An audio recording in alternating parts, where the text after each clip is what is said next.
I'm just going into the general chat on the Simplay Racing Discord, yeah?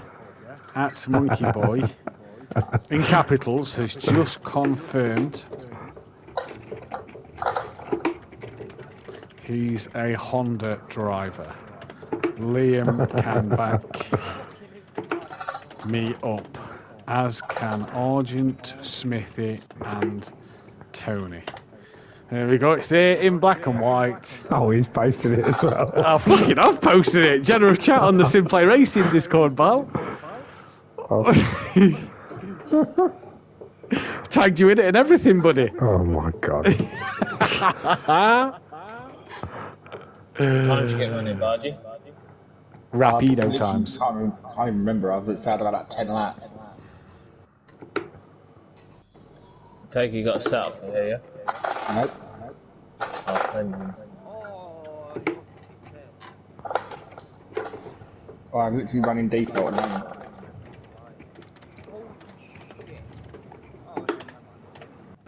I'll send you the one my teammate used and one with. Oh, me? You're the one. I don't remember doing this track wheel.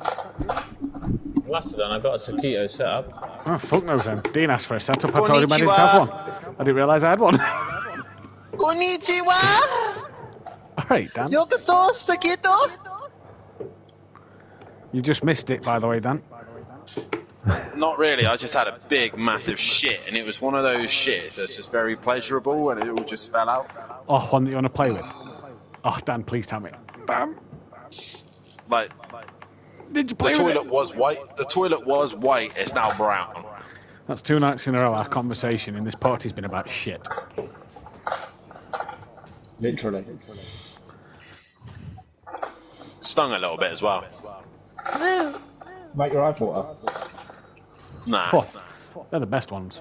just makes me question what I eat.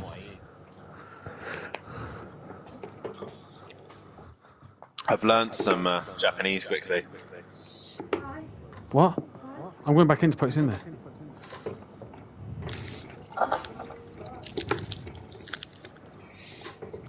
Konnichiwa, yokoso sakito. Well done, Dan. Do you have a clue what I said there? Yeah. Hello, welcome to Sakito. Fuck! You know you lot were Japanese. Chinese. I know what welcome to is in Japanese because got an they ichi say ni. it's like an anime. Who's got a fucking echo? It's Monkey Boy, that's it. Oh, fucking hell, monkey! It's always me. Just because you've announced Honda for next season.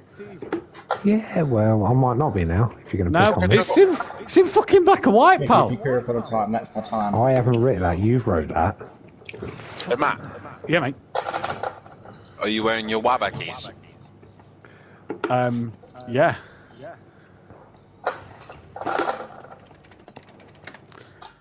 Douglas Nascimento.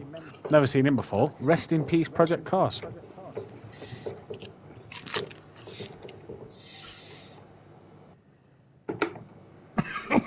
Let's go with the highlights, shall we? No.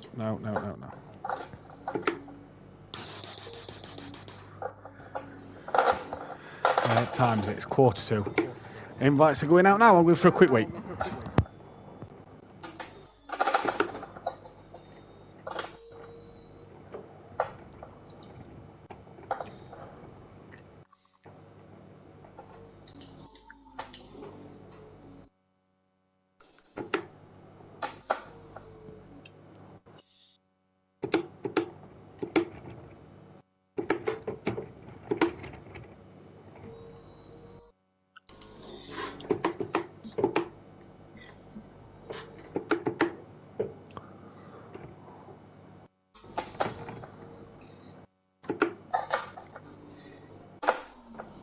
Konnichiwa!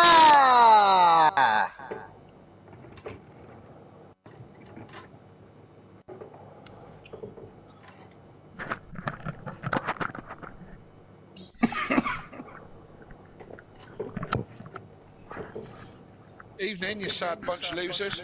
Konnichiwa! Who's going to what? My balls, I should really need to see a doctor.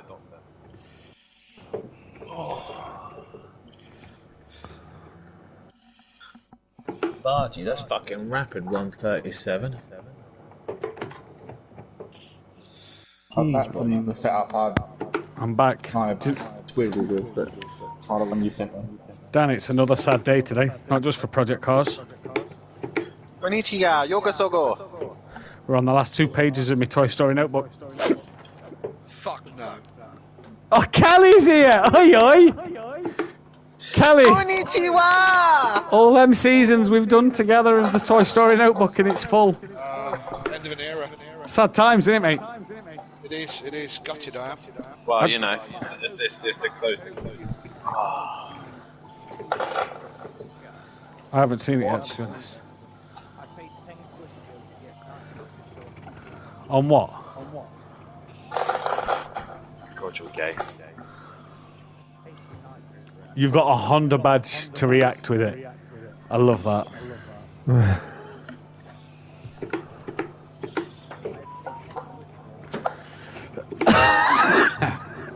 How are we, Kelly? Yeah, I'm alright, mate. Good man. Phil.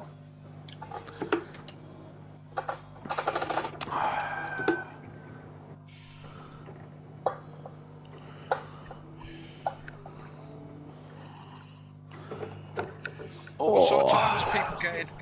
You want to be looking 44s. 140. Right, You want to be looking at 144s, Kelly. Oh, okay, that's right. 140. 44s? Bargy, you're going to piss this. 140. Yeah. That's more like it. I'll tell you the records if you want, Kelly. Yeah, go on then. Pro-Am, qualifying done by Buzzy Boy of 42.2. Race done by Oak Bar of 43.2. Konnichiwa! Yokosoro. My neighbour really loves Christmas trees. How many trees he has? Fuck off. Why did you send me this shit, Tony? See you in the morning, Jamie. Love you.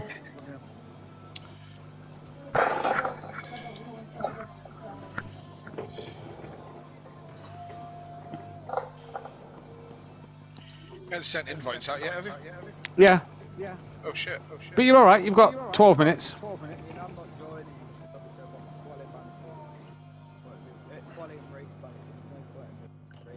You can do practice. You do know that, don't you? I mean, that's down to you at the end of the day. But yeah, Oh, hello. Got somebody new.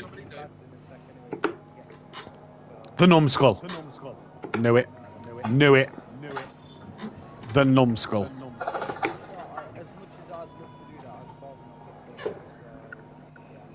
Imagine winning a race on the numbskull. If you won a race on the numbskull, yeah.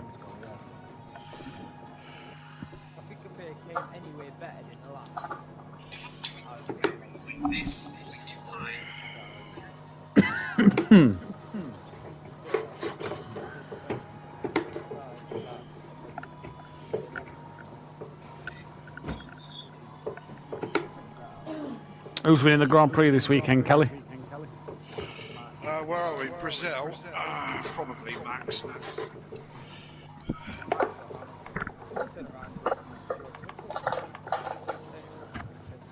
That would be nice. It's hard to look past Max winning, isn't it, nowadays? It is hard to look past it, yeah. See, at the beginning of the season, I did say George Russell would one race. Yeah, but then Red Bull got found out for cheating, and the car's just too good. So Won't be so fucking good next year. I still think it'll be good. I think it'll be the year after you'll see the effects. Yeah. They've probably done all their development work. Probably So I mean, shitload of development work before their asses spanked. next year's car's probably already done, like you say. So 2024 before you see them get fucked.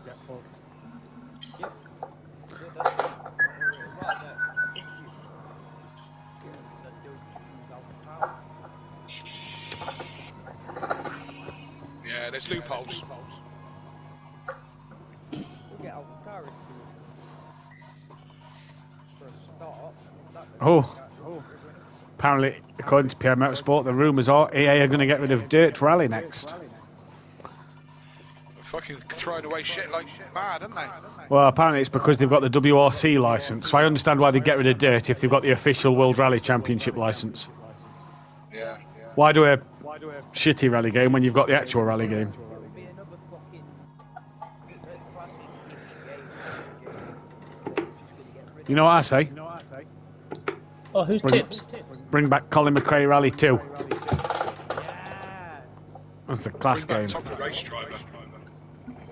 Oh, Tips. Who's Tips? Tibbs did F2. He's the new bloke Kings with Kit Keegs out.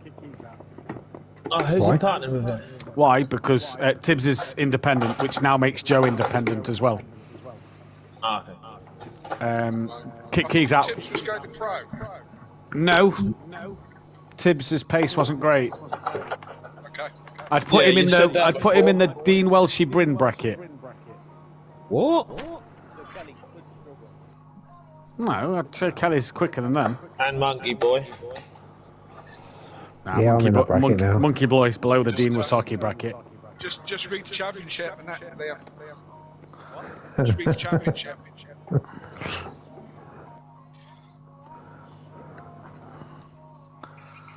Here he is, look, the man who finishes behind Dean Wasaki. I didn't in that second race, though, did I? Got him to only got him did to it admit first, it last so week, yeah. Kelly. Played Monkey Boy an absolute fucking kipper last week. Yeah. Sat there like, imagine losing to Dean. He went, oh, I'll let him through so I could qualify race 2. Oh no, that's funny, we caught it on the stream. He passed you. Next morning he texts me going, you didn't see him pass me. But he did pass me. I was like, I fucking got you though, Anna. Fucking tactics. Get penalised for tactics. What a good week last week. You can say that again. You get penalised for tactics. And the week before. And the week before that. Last 3 weeks. Brand new rounds. We're mid-season now. Just this is the second half of the season this week. Right. Yeah. Going to start paying attention now. Yeah, you're actually going to do anything now, Monkey Boy. Yeah, Monkey Boy, you've still yet to win a race, and Dean's won 2. You would have won a race Yeah. by now if you were in the Agora. Fact. Just look at the championship tables, will you? Yeah, you're behind Shane. Yeah, I know. He's won the race, though, hasn't he? Andy, just tell the power to go fuck themselves. He's won 2 races. No, he's won 3, yeah, because he appealed it and we gave him his appeal back. 'cause Yeah, Max, yeah, but Max didn't tell who's us won Max more himself. races overall? What, you or Dean? Yeah. Phew, it's close. One more race from the throwing. It's very close. It's very close. But you've won 7, Dean's won 3. Exactly. That hurt. I was looking earlier, and bar Max, who's on 9 wins, you're then the second highest driver in Pro-Am to have race wins, you know. Well, that says it all then, doesn't it? And then it drops to Argent on 6 and Kelly on 6. We'll have to change I that had 6. tonight. I thought I had 5. I thought I had 4. Ukvar on 5, Joe on 4, Bozzy 4, Welshie 3, DJ Phil 3, the Goat on 3, sorry, the second Goat on 3, Shane on 3, the actual Goat's got 1. Yeah, I've only ever won one race. This game's I bullshit. thought it was Only need 2. one. I always thought it was 2. No, this game's horseshit. I should have had a podium once before, but my good friend Leon Fernie fucked that right up. Right. Yeah, I remember it well. It's alright, Smithy. We'll not be on this game much longer, because we'll not be able to. No, it's dying very quickly. It's dead. Right, They've, yeah, sacked, yeah, they've that's sacked them all, haven't they? Yep, get out, PC people. Servers will be much money- switched off. I wonder how much money Electronic Arts wasted on that. All because of Project Cars 3 and all. Cunts. Well, they cocked it up in the first place, eh? That's what I mean. If they'd have just made an improved version of this, I think they'd still be alright. You're missing any people tonight? We got a full group. Maybe Max, Maybe Joe, because Joe's cocked up at university. Oh, is he? Right, I don't know if Dan's I'll still be in doing here. a second, just not But- getting back anything. I am going to start the other party. Kelly, Yes. see you on the podium. I'll see you on the podium. Yes. Dad. Don't say it. Don't do it, Dan.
Did you say it to him, Dan?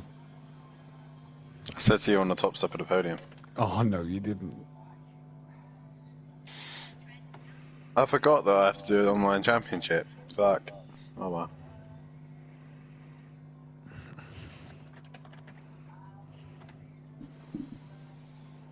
Inside me, I need to know. I'll send you another TikTok, by the way. I'll look at it in a minute.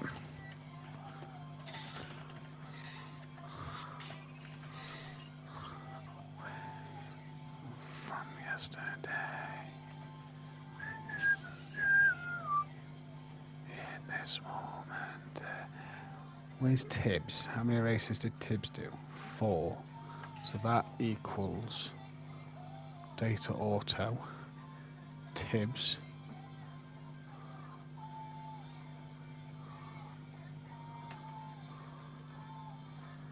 Is he 40? Yeah.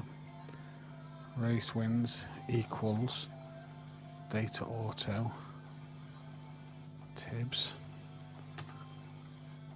Pole positions equals Tibbs.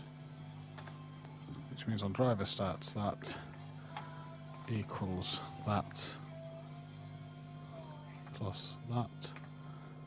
Tibbs that equals that plus that, and Tibbs 4 starts that equals that plus that. Bang. Times it. Start in a second.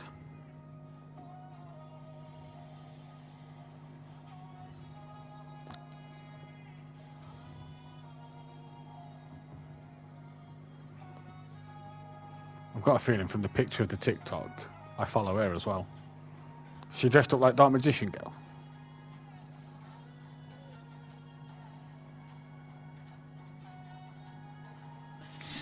Yeah.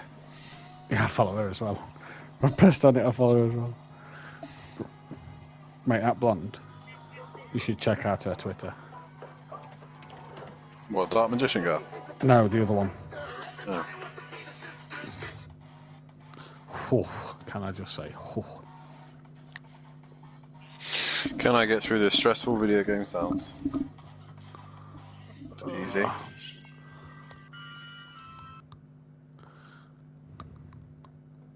That's annoying, but I'm not stressed.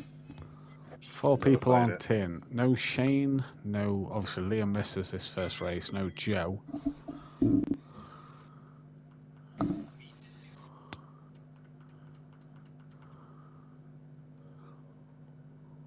No Shane, no Joe. No Liam, so who's the third? That's front nose.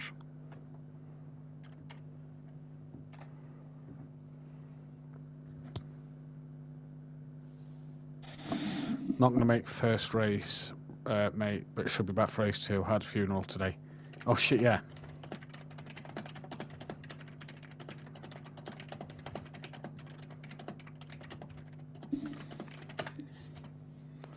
forgot he had that funeral today, didn't I?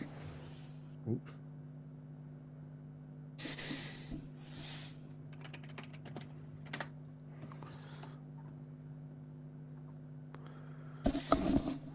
Good afternoon, ladies and gentlemen. Good evening here in the UK in our lovely, lovely commentary box of myself and the one and only, the beautiful, stunning, unorthodox 16, Dan Davis. Dan, how are you this evening, my fine fellow? Konnichiwa, Matthew. Yokoso to Sakito. Yeah, I thought I'd try a bit of Japanese as we go into this session. But yeah, I'm doing very well. Yourself? We're here at Sakito for an interesting season, a race ahead of us, and yeah, I'm looking forward to this. This is going to be an interesting night's worth of racing. This is going to be a very interesting night's worth of racing. Just to translate what Dan said there was, hello, welcome to Sakito. For all you non-Japanese speaking people, that is basically the to translate what Dan said. We are here in Sakito, a lovely, lovely Japan. What a beautiful country. It's fine, fine racetracks, it's fine scenery, it's fine animes, it's just everything about Japan is beautiful. It's second best country in the world after Wales. Speaking of brilliant, and speaking of all things brilliant, the Porsche, there's another one, Dan, on the grid. And it's Tibbs, a returning fan favourite from the Formula 2s. Exit Tibbs. With us on Project Cars, we have lost Lucas Roth from the championship. And Exit Tibbs comes in, Dan, this season. You've raced him in F2s, or you've been on track with him in F2s. And it's great to see him out there now in GT3s. Yeah, moving from single-seaters to GTs, and we'll see how he gets on. Obviously, halfway through the season, he does have to be cautious of other drivers, especially in the championship. The likes of KLF, Max, Monkey Boy, Argent, all these guys all battling for the championship, including Shane, who currently isn't here at this precise moment. Possibly might be in later, but we'll see how the night goes on. But yeah, he just has to be cautious. He just has to mind who he's racing. I mean, by all means, get involved, get stuck in, but kind of be more cautious of those do-or-die moves that he's going to attempt. But nonetheless, a good little driver that I raced in F2s. He's got potential. He just needs to get more and more on track. And here he is. What a start he comes to. I believe Suzuka was one of the last races we did in F2. Yeah. And so he should be familiarised with most of the circuit. But obviously here at Sakito, it's very, very different, as he's got an Acura Dean Wasaki, yeah. Dean Wasaki. Come on, Tibbs, if you're going to join the Pro-Am, get straight on it, because Dean Wasaki on his home circuit for the car today, the Honda's home circuit. So Dean, Smithy, Argent and Liam in race 2 should hopefully do the business there. Liam has a qualifying and a race ban. That is why he's not on the grid for this first race. And Max Mulder has a qualifying ban in race 1. So Dan, that could mix up the grid a little bit. 12 drivers as Kelly's just joined. Rabbit Joe, university work calls for him. He has to get that done. Shane today has personal things to deal with today. He said in a message, will make race 2. If not, Shane, obviously we wish you that everything went well today and all things, and hopefully you feel better soon, buddy, and love to see you back out on track as soon as possible. I'm struggling to think of the other driver that is missing. I've just figured out who it is. DJ Phil Green, who joins now, and this man needs to be here tonight, Dan. DJ Phil Green. Because in race 2 tonight, it is DJ Phil's 200th appearance out there. In the chat, evening to PN Motorsport, Mike Matthews, Douglas Nascimento. Apologies if I butchered that pronunciation. Hopefully not. Holt is in the chat. Well done last week on the 3rd place in the Pro. Great to see you in the chat. Evening to Lewis Fan 03, who says, hi guys, racing on Suzuka, and he still plays this game. It's great to hear. And Tracy in the chat. We've not seen Tracy in the chat since F2, so great to see Tracy there. And Fury's granddad as well as that. Right though, Dan, first of all, we have to get into our usual things here, and as we always say, and we always do every week, it is crucial to look at the track guide that you put on for us every week that are superb and so fantastic. This one's very important, so if the drivers are watching on the stream, make sure you pay attention to the pit lane. I will let myself explain everything that you need to know about this beautiful circuit. Love that transition there, Dan. That was just so professional. I know, right? Your boss should be giving me a job. Hey, I will try my best. I don't have time. You know, Max can do. He isn't going out, so he can do practice if he I wants. did tell him he can do practice, yeah. Maybe said he's he having might- a nervous. He said he might not be here tonight, so I don't know if he's got things to sort out first and he's just got in the lobby. Boom. Maybe he's having a poo.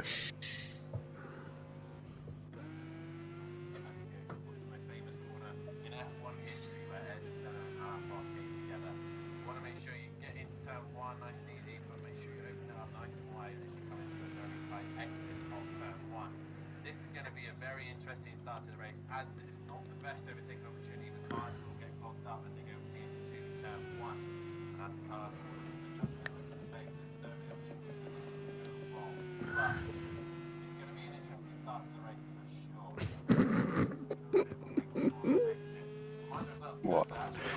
Little Leachy's just said in our group chat, fuck's sake, Smithy, 13th, you're letting Welchie get away. And Smithy's just replied with, mate, I've learnt a lot from you being your partner last season and watching you this season. And it looks like you're there to make numbers up, so I decided to do the same. Savage.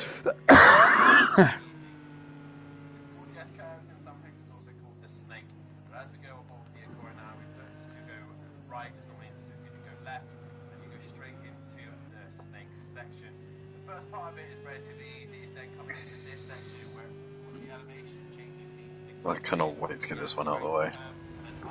Mate, I can't wait to get the next 3 out of the way.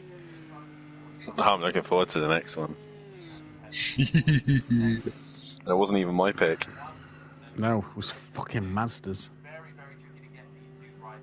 I reckon we ought to change it because Mazda picked it and he's a cunt. To Donington Park.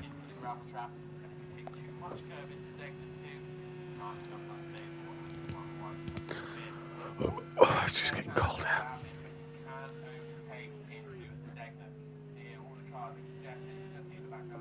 Ooh, we're getting a heat wave this week. Who is? We are. No way. Well, I wouldn't say a heat. We're getting hot wind from Portugal, so the air is going to be between 15 to 18 degrees. Oh shit, Friday's 17 degrees apparently. I just said that. No, yeah, I've just double checked. Hot wind is blowing from Portugal. 17 degrees, fucking hell, shorts weather. Oh yeah, then look, Saturday 14, Sunday 13, Monday 12, 12, 11, 11. Then by this time next week, 9. Well, yeah, we do get properly into winter then. Oh, fucking Ugbar. Oh, he's 8 tenths up as well.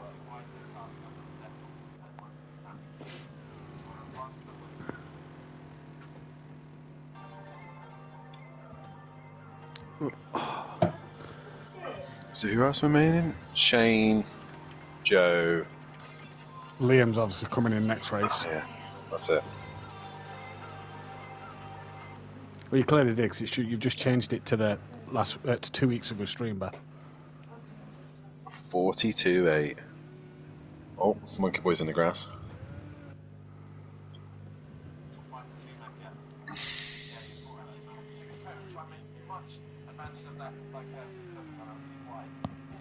Dad, you had a lift, you pussy.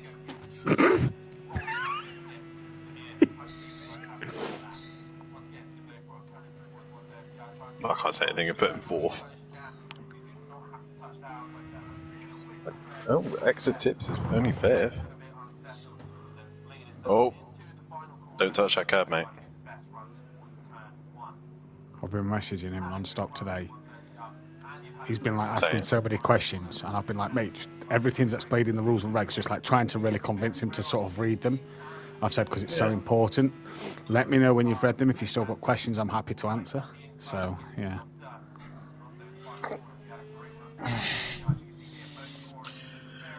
Fucking hate Bryn, I hate Mazda, and I hate... Who picked Le Mans? And Plava. Fucking knobs.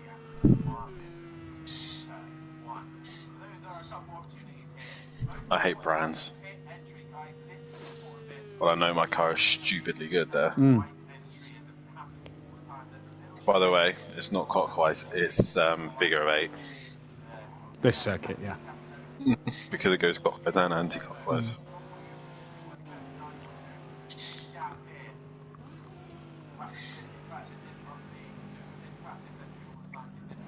Max is coming out.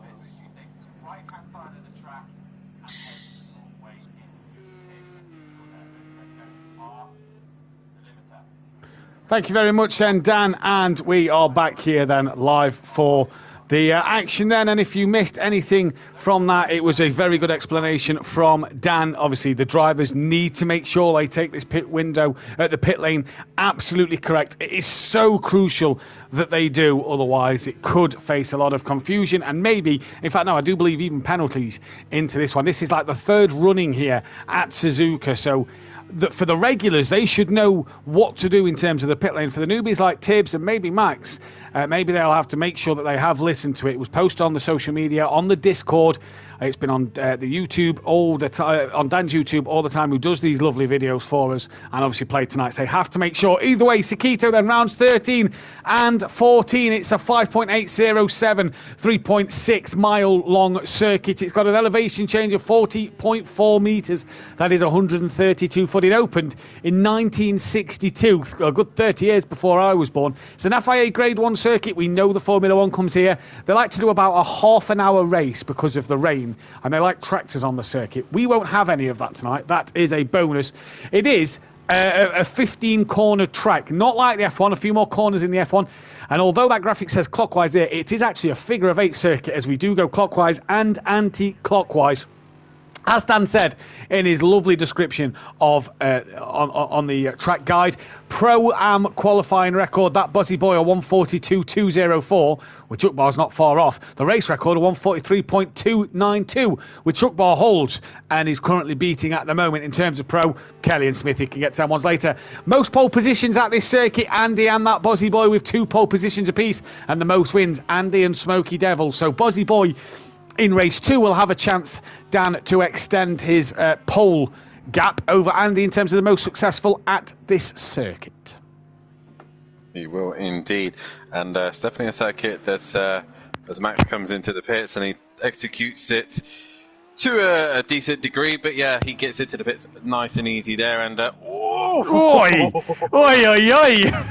He nearly did a Bozzy Boy at Watkins Glen there. But no, it's definitely, when I was obviously making those sheets and all the information up, I was a bit shocked to know that Smokey Devil was quite a good driver around here, most successful driver with Andy. So that's quite an interesting one, to be fair. But nonetheless, this circuit, Matt, is one that me and you can both sit here and go, we detest this track, to be honest. This layout, especially. I actually do prefer the actual Suzuka when we were racing in the F2s. I actually thoroughly enjoyed racing that one. But in these cars, this layout, it just brings a different dynamic, especially this final corner and even the hairpin. Everything's just slightly different. But more importantly, the worst corner of them all is the corner that Kelly is about to come to, which is Spoon Corner. What a horrible corner. It's horrendous. I don't like it on F1. I don't like it on Assetto Corsa. I don't like it on this. I've never liked this circuit. As a fan, I love it. It's history, it's heritage, you know, it's a great corner. But Spoon especially, you are right. And I think this is the corner where you're going to see a lot of dramas tonight, tomorrow night. Spoon is the key. I agree with you. I prefer it on Formula 1. I prefer it in Formula 1 cars. I feel that GTs around here are just a nightmare. Whether it's the short layouts of the circuit, we've done Clios in other leagues in the past and touring cars, whether it's the full version with the GT3s, whatever, I just don't like Suzuka. I'd rather be at Fuji. I'd rather be at Sugo. I'll happily agree with you there. Look, as KLF 900 executes the pit lane properly and doesn't hit the pit wall, Max. So maybe just a bit more to the right next time. Right, let's get to the championship standings then. And as you see on your screen now, it is Max Mulder who leads the way, 231 points to Kelly's 153. That is a massive margin of 78 points. Shane, though, third place, 145. He's 86 behind with Monkey Boy on 139. Rabbit Joe P5, he's on 125 with Argent 1 point behind him, and we know Rabbit Joe tonight, Argent has a great chance to jump him. Dean Wasaki down in 7th place. Can he pull points on Shane and Rabbit Joe, who's not here? He's on 95 points. He's got Ukbar 2 points behind him in P8 on 93. Leon Fernie sits in 9th place on 88 with DJ Phil on 85. Bryn then outside the top 10, 78 points for him. Can he maybe get himself inside that top 10 tonight? He's looking good at the moment, P5 on track. Welshie down in 12th on 70 points, 1 point ahead of Smithy Smith. The old Titanic battle of Welshie versus Smithy rages on yet again. That Buzzy Boy down in 14th place with Stelsloff in 15th, and Tibbs brings up the rear on 0 points with no Lucas Roth. In terms of the Constructors' Championship, then it's the SRL Racing team who have a 27-point lead over Audio Sport and Two Old Pros. And I was expecting Audio Sport to kind of run away with this Constructors' Championships, but because of the last few weeks and the state of Monkey Boy's car at the minute, it hasn't gone their way. Super Crash Bros then. They sit 3rd place, 96 behind, with the SFA Acora Racing team on 193. They are 30 points behind the Super Crash Bros. Terminal Velocity Racing then on 178 points. They are 16 clear of the Wakasaki Racing Machine. Simplay Racing now a one-man team with the loss of Lucas Roth. He's on 140, and MC Motorsport brings up the rear on 114 points. 324 Drivers' Championship points up for grabs and 564 Constructors' points up for grabs. It's still anyone's title, Dan, but you have to say Max Mulder is starting to get one hand firmly on the side of that cup. Yeah, but we're coming to a different half of the season this season. We've had relatively, I would say, decent circuits we've been to. We've been mainly to the States. We've got one more visit to the States with Daytona. But I would say that we've had a relatively decent half to the season. You know, Catalunya is a circuit that most people know, and it is kind of a good all-rounder. Laguna Seca, quite a simplistic circuit, but still not too difficult. Also, COTA, everyone knows COTA, and so many others as well. The only tricky one I would say out of all of them we've had is probably Oscherslav, and right at the beginning of the season, which feels like ages ago. But it really does. This is going to be the back half of this season is really going to test drivers. First things first, we start here in Japan in Sekito, a circuit that can bite you at any moment whatsoever. And then we go down under as well, and we head to Mount Panorama. Executive, that's a big moment for 130R, and you best stay away from that curb. Like I said, we go down under to Bathurst, Mount Panorama. Who can conquer the mountain? Who's going to come out on top? Me and Sutty obviously wanting to go for the record, so we're going to be too busy batting doors between each other. But we go to Bathurst, then we head to... What did we head to next? We head to Le Mans France, Bugatti, yeah. We head to Le Mans, yeah. Another tricky circuit. Yeah. Although I would much prefer to run the big layout, but we'd be here for ages. And the Mercedes would definitely dominate that. Yeah. But Bugatti is quite an interesting little circuit, and a circuit that suits this car very much. The Audi is unbelievably good at Bugatti, so watch out for especially Big Boy Brazier. Him in that car and Le Mans are one of the most formidable pairing. And then we finish off the season with a States trip to Daytona, but more importantly, Matt, in the middle of that, it's the 2 night races. Yeah. But we're back here in the UK, and it's going to be in December. In December, it's Silverstone GP and Brands Hatch GP, and we've yet to have a night race this year. I kind of missed the night races. We used to have them sort of spread out equally across the season, and the night races come at the very the night races come at the back end, one after another, and Silverstone Grand Prix and Brands Hatch GP, and out of all of them, I think the one I would want to just conquer and get at, like the one that I feel relatively confident would be Silverstone. Even at night, it's still doable, but Brands Hatch at night is. It's not the most well lit circuit at night, is it? So not the widest either. No. So it's going to be a tricky one. I'd rather be if you was to give me a British circuit to race at night. I think the only other one I'd rather do is I'd rather do Donny, because I feel Donny's wider than Snet. I think at times Snet can be very tight. Especially that last sector. Snet's relatively flat and simple. True. No, true, actually. Yeah, very good point. Either way, we're not at none of them. We're at Brands Hatch and Silverstone, and like Dan says, this back half of the season is tricky, and it is going to take a lot of driver skill and talent to get this one done then, as Max doesn't look the most confident round here. He is 5.8 up on his lap time at the moment, and hopefully, obviously, with his qualifying bandan, will start 13th place in this one, provided no one else gets in the session during qualifying. And I suppose if there's any way you don't want to qualifying ban, it's next week at Bathurst maybe. But for this week, it's still just as tricky, isn't it? Because with it being tight and twisty in that first sector, starting at the back of the pack, you've got to be patient, you've got to wait, you've got to play that game of waiting and being very patient to be able to get the job done. Yeah, definitely. So, I think with this circuit as well, I keep saying it time and time again, but it is pretty much this kind of half of the season. If you can survive a whole race without making any mistakes, you're guaranteed a very solid points coming your way.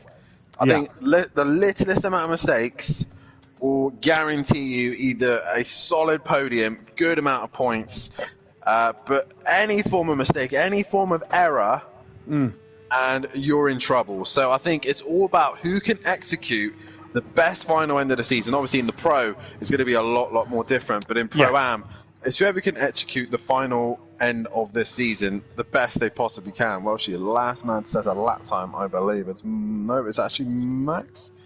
Max still yet set a lap time as well. So for this track alone, starting last for Max isn't going to be the worst thing. He just needs to avoid any trouble issues. Even if it means going off track, even if it means losing a little bit of time here and there, avoiding damage is the thing. You do not want to be coming into the pits with damage. Which, there is one other thing I forgot to mention in my guide on the track guide, the pit lane.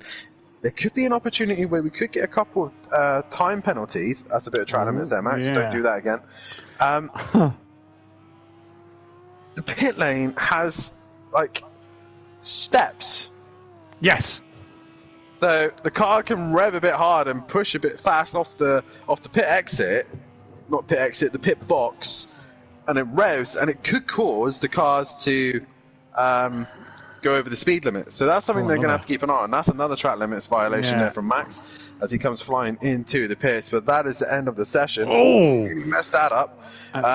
Twice we've been on board on Max in the pit lane, and twice he's nearly messed it up, and that looked like it was a bit quick into the pit lane, and he nearly spins again. But you're right, there is like steps, and I don't know why they are here on this game, and you can just kind of see it there on that angle, actually. You can just see where the paintwork slopes down a little bit. Either way, Ukbar, the fastest man in practice. We head into quali. Dan, before we get that continue to race, tip for pole position? Oh, I'm going to say he's looking good for it. I'm going to say the Flying Dutchman. It's hard to go against you. It really is, because he looks on form, the only man in the 42s. To make things interesting, I'm gonna throw Dean in the hat to make things interesting, just so we're not picking the same man. I'm going to throw Dean in the hat. Why not? Just so that everyone can see what I was on about by the pit lane. Look to the right-hand side of DJ Field, where the trap mat has popped up from. You can see that it's like got kind of like steps as you come out. I'll try to find the driver that's coming out. Trying to nail this. Oh, KLF has got himself a penalty. That's a good start for him. Possibly for the reason you've just spoke about, Dan. The steps is possibly the reason why he's got that penalty. No real rush for drivers here to come out on the track. Ukbar at this circuit does have a pole position with him. There you see from Leon Fernie, look, it just stepped down, kind of off the step to come out the pit lane. You can see there, like Dan says, look, steps in front of each garage, and it's kind of like two abreast, and then you have to step up again. And I don't know why. It's as if the garages wasn't built level at Sakito. Luckily, they are at Suzuka. Dean, though, the first man out on track, Dan. And track position round here for qualifying is key. It is. It is very key around here. I think possibly the reason why they're like that is because, obviously, Japan is known for having a lot of wet weather. So maybe that's for stopping flooding. Either way, it's there, and it's something the drivers might have to keep an eye out. If they feel like their car's about to break traction or brake or speed or whatever, it might be the reason why they're on the step. But Dean is the first man out. Dean is the first man out. Tonight, then, what can be achieved tonight? DJ Phil, 200th race for him in race 2, provided he starts both races. Porsche, they still are looking for that one win for its 50th race win this in this Simplane Motorsports. GT3 history, if you will. It's based off of the manufacturers from ACC and Project Cars. In terms of statistics, obviously, we mainly run the GT3 League. That's why we have their stats awarded to us then. So Dean gets us started with a lap. Max and Bryn still in the pits. Bryn is able to qualify, Max not. So Max at the minute will be starting 12th ahead of Bryn. Bryn could do getting himself out there and can qualify in this race. Do excuse me then, as drivers coming through Spoon. The three at the first corner at the minute, Dan, are interesting me. I don't know who they are, but them three at turn 1 are within pretty close proximity of each other. It's not Kelly, it's whoever's just in front of him. I believe potentially Ukbar. One's Smithy, one's Welshie, and the other was Ukbar. He's returned to the pit lane. Well, there you go. Well, Exit Tibbs starts it off by putting it on top of the session. He will start pole position. Imagine that. Exit Tibbs starting on pole position for his first race here at Sim Play in the GT3s, the big league. As Dean's already gone back to the pits, so it will be Phil, I think, who's going to be the first one that sets a decent lap time. Phil, once again, as he always does, usually the first man on track. He is, and I wonder if Dean had a moment then, because his first sector time was actually pretty decent, but then gone back to the pits and will have to do his outlap all again. And a pretty long circuit, nearly just shy of 2 minutes of circuit, 16 seconds shy of it. So you really want to be out on track as long as possible, especially in these cold conditions, to get them tyres up to a good temperature. As Phil comes through that second sector now. No, there's nothing on my timing screen, so he's Phil on an outlap then. We'll find out in a moment either way. But Tibbs, currently your provisional pole man. We are nearly halfway through this qualifying session, and no one's set a respectable lap time yet, Dan. Yeah, well, like you said, it takes about 4 minutes just for him to get round. So DJ Phil has gone out and he's crossing the line now, and he does set the respectable lap time, and he goes a 14.98. So good start there for Phil.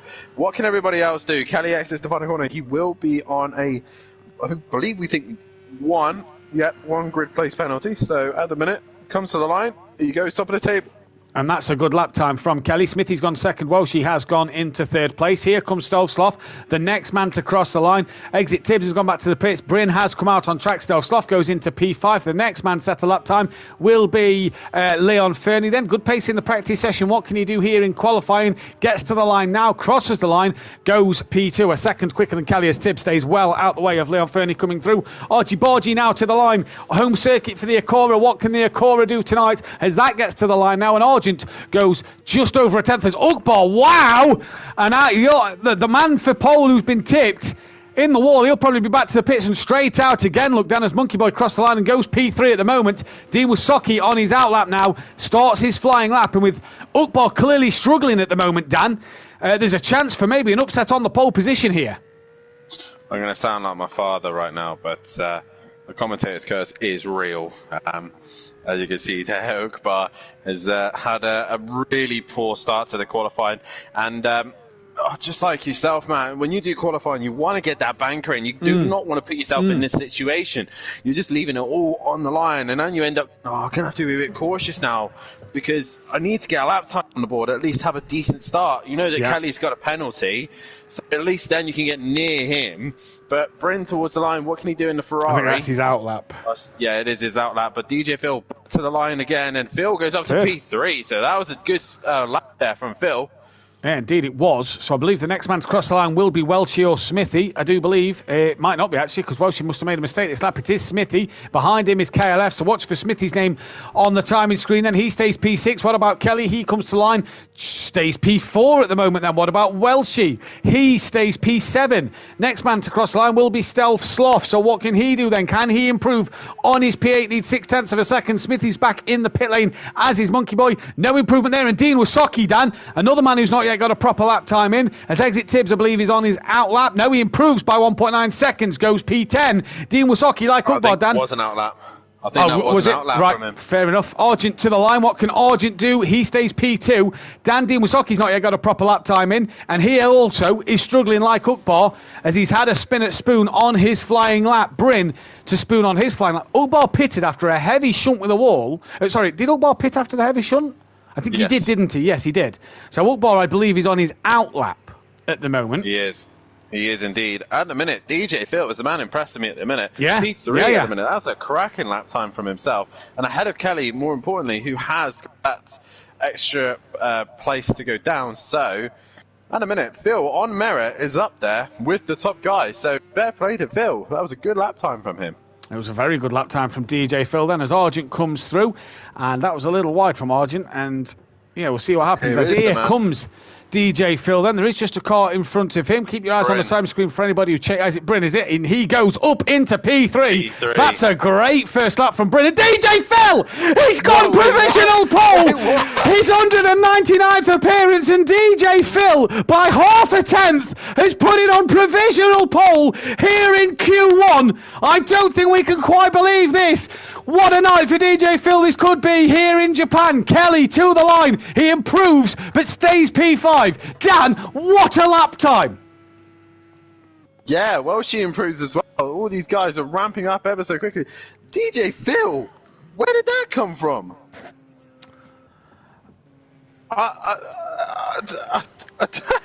That's actually blown my mind. Leon Fernie now towards the line. Is he going to improve? He needs to find half a tenth to get in front of him. He doesn't. Do it? No, Arjun now. Can Arjun find it? No.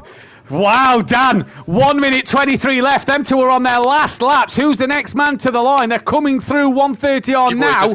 Monkey Boy's gone through. He stays 7th. Who's that? That is Ukbar and Dean Wasaki. Argent's done. He is done. Stelsof's done. Smithy's done. Argent, Dean Wasaki and Ukbar now. Ukbar, a lovely slipstream through this part of the track from Dean Wasaki. Dean to the line. Can he strip pole away from DJ Phil? No. Ukbar does by half a second. And it's a terminal Velocity Racing 1-2. The British car on provisional pole here in Japan. And Dean has to go again. Argent done, downing P4. Here comes Bryn. Will squeeze one more lap in. And the Ferrari man, solo Ferrari tonight, comes to the line now. And what will his lap time be? He doesn't improve. He gets one more chance. DJ Phil is on one. Here he comes to the line again. Does he improve? No. So, at a minute, the Ginetta leaving the British Touring Car package and is doing its justice here by leading the way. 1-2. What a lap time from these boys. Here comes KLF 900 down towards the line. He's 1.3 off of pole. Can he improve? He gets one more shot. He doesn't improve at the moment. Next car behind him, I think, is Welshie. Can Welshie find any more time? He comes to the line now. He's currently 3.2 down. He'll get one lap in. So now, next car, Monkey Boy, will be done. And Dan, Monkey Boy's only P9 at the moment. Yeah, the Porsches are struggling again.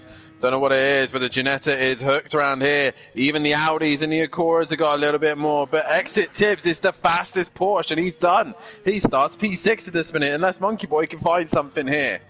Monkey Boy, then the top 7 are done. So Kelly's done. Monkey Boy is now done and goes P8. He will demote his teammate, though. Dean Wasaki still out there on a lap time. Here he comes towards the line. Then the last man to finish a lap. What can... In fact, no, I think Welshie's still on a lap as well. Apologies. What can Dean Wasaki do as he comes to the line? He's very wide. He's on the grass. Just keep it pinned. Keep it pinned. Can you improve? No. No. No. So Welshie needs 7/10 of a second then to beat Dean Wasaki in this qualifying session. But Dan, it's a Ginetta 1-2 provisionally at the moment. Oh, wow. That's mad. DJ Phil, what a lap from him. We kind of expecting it from Ukbar, but DJ Phil, what a lap time to put both Ginettas on the front row. That's great. Welshie to the line then in a moment's time as he comes through Spoon and heads towards 130R. Not done yet. Is he up on his time? Oh, no.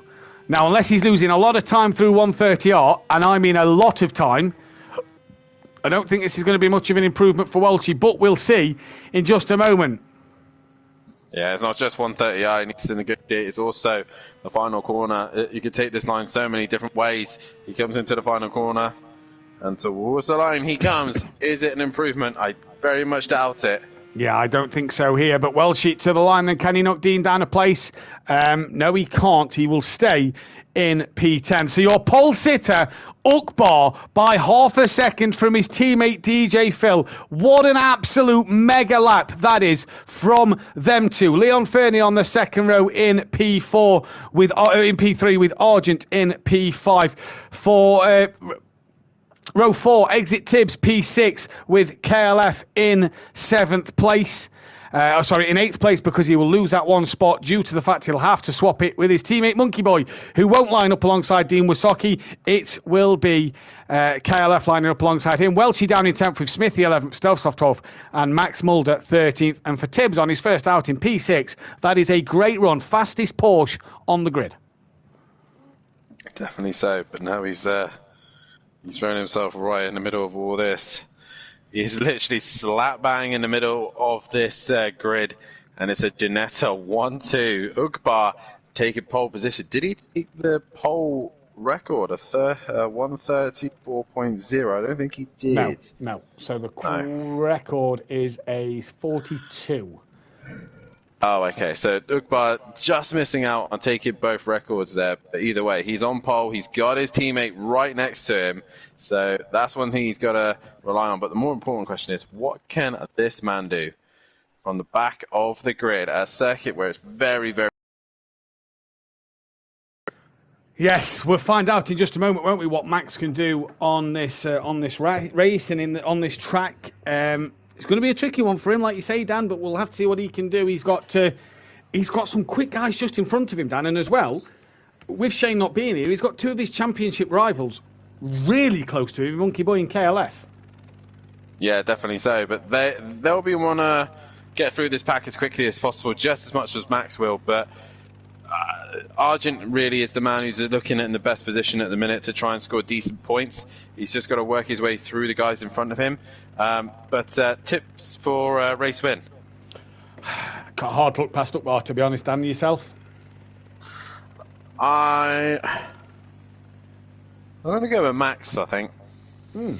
Fair enough. But I really want this to happen. I really do. I want to see Exit Tibbs on the podium. That'd be nice, wouldn't it? Well then, that puts the Ginetta ahead of the McLaren on pole positions, 23 for them. That puts Ugbar ahead of Fury on 16 pole positions.